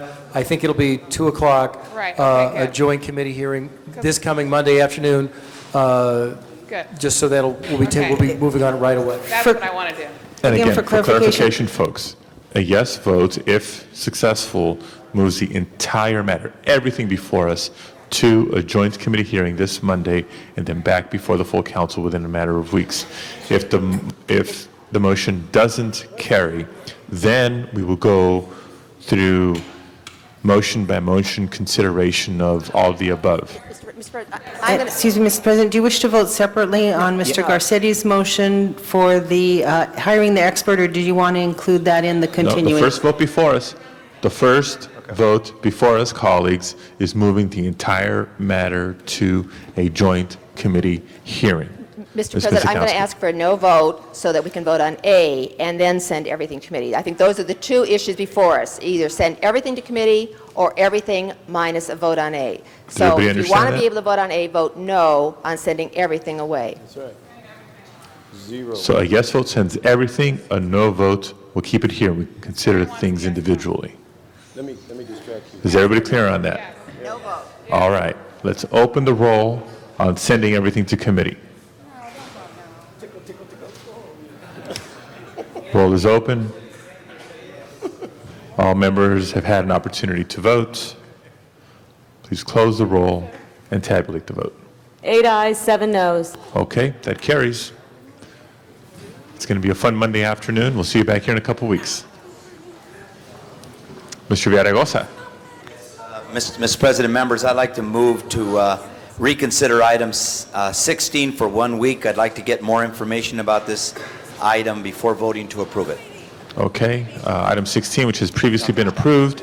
Members, we have a motion for reconsideration. Let's open the roll.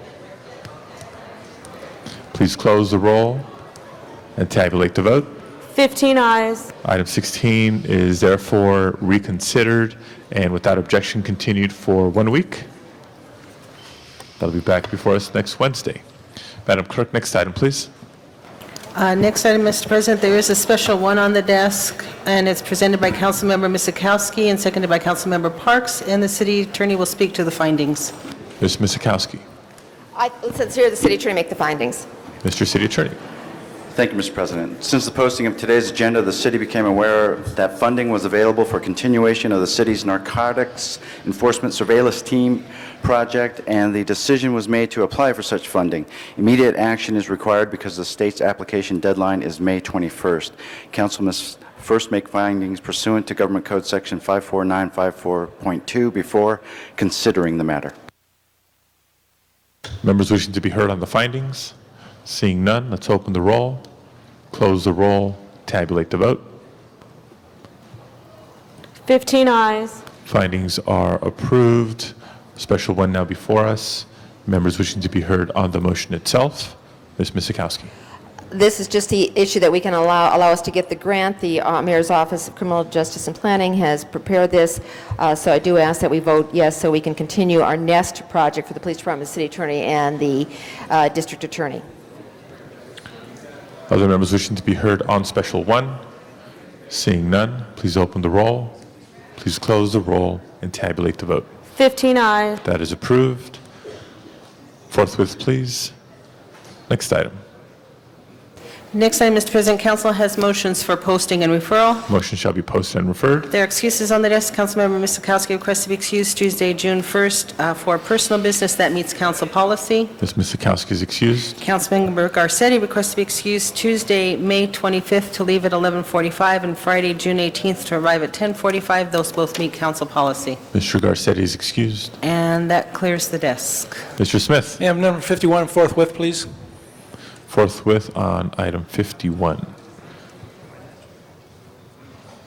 If that clears the desk, colleagues, this is the end of our agenda and Mr. time Padilla? for announcements today. Mr. Garcetti. Before announcements, can we just clarify, I think Ms. Hahn's intent on her motion was still to be able to authorize moving forward with the controller instructions to be able to start the independent study. If not, I can't reconsider because I was on the losing side, but I believe Ms. Hahn would like to reconsider to make sure that that was a part of the instructions so that we can begin the work of actually getting the independent financial analysis. And if the clerk clarifies that that wasn't the case, I believe that there is consensus here. Colleagues, as the chair, I do believe that that was part of the spirit and intent of the motion of sending all this to committee. Otherwise, the committee work is futile without this component by the controller. Any announcements today, folks? Mr. Reyes. We will be having Plum Committee here in Chambers.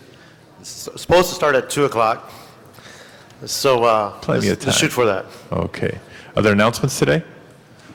Mr. Parks. Thank you, Mr. Chair. I have one announcement.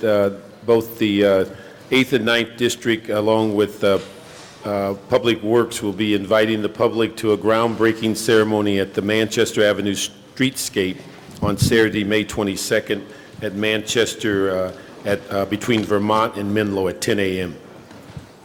Thank you very much. Other announcements? Members, announcements? If there are no further announcements, would you all please rise for adjourning motions? Can I ask everybody in the audience to please stand for adjourning motions? Adjourning tributes, members? Mr. Parks? Thank you, Mr. Chair. I'd like to ask that we adjourn in memory of Brian Lockley, 11-year-old young man who was shot and killed on Saturday, May the 15th. He lived in the 8th District, was being raised by his grandparents, Mildred and Willie Pickens. A vigil was held in front of his house on the 17th, and he's survived by his a host of family members, and funeral services will be this Saturday. All members. Other tributes?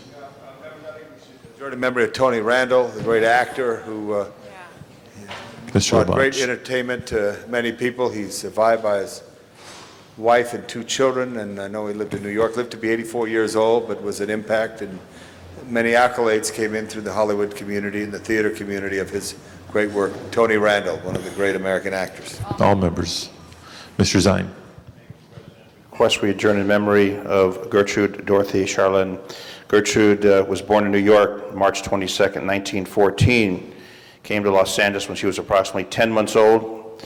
Graduated from Los Angeles High School in 1934. Lived in Los Angeles until she met and married Louis Charlin. Then lived in Long Beach until the early 1940s, when she and her husband Louis moved during World War II to start a family business in Rodeo, California. She lived there for almost 50 years until following a heart attack, then returned to Los Angeles with her daughter, Roberta Zinman, Deputy City Attorney for the City of Los Angeles. Gertrude loved Los Angeles and felt it to be her home, even when she lived up in Northern California.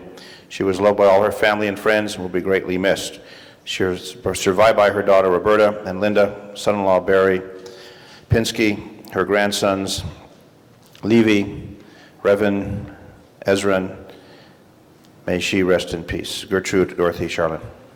Thank you, Mr. Zine. Other tributes? Members, I'd ask that you join me in adjourning in memory of James Earl Chapman, born October 17, 1926, in New Orleans, Louisiana, the eldest of 7 siblings, Mary Bell, Nathaniel, Talmadge, Lionel, Cecil, and Bertrand, of which 4 are now deceased. James enlisted in the U.S. Army in 1946 and fought in World War II and the Korean War, completing both tours of duty and receiving an honorable discharge. He came to Los Angeles in 1951 and married Dolores Mary Brown on June 9, 1953. They had 5 children: Tyrone Walter, Alton Lionel, Stanley Earl, Petra Ann, and Christy Marie. During earlier years of their lives, James held many jobs in order to support his family: house painter, janitor, and repairman. In 1958, he began his career with Hughes Aircraft as a laboratory technician, from where he retired after 35 years of employment.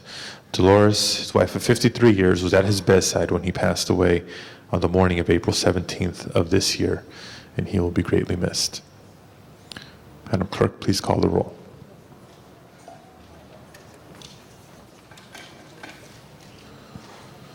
Thank you all very much. This meeting is adjourned.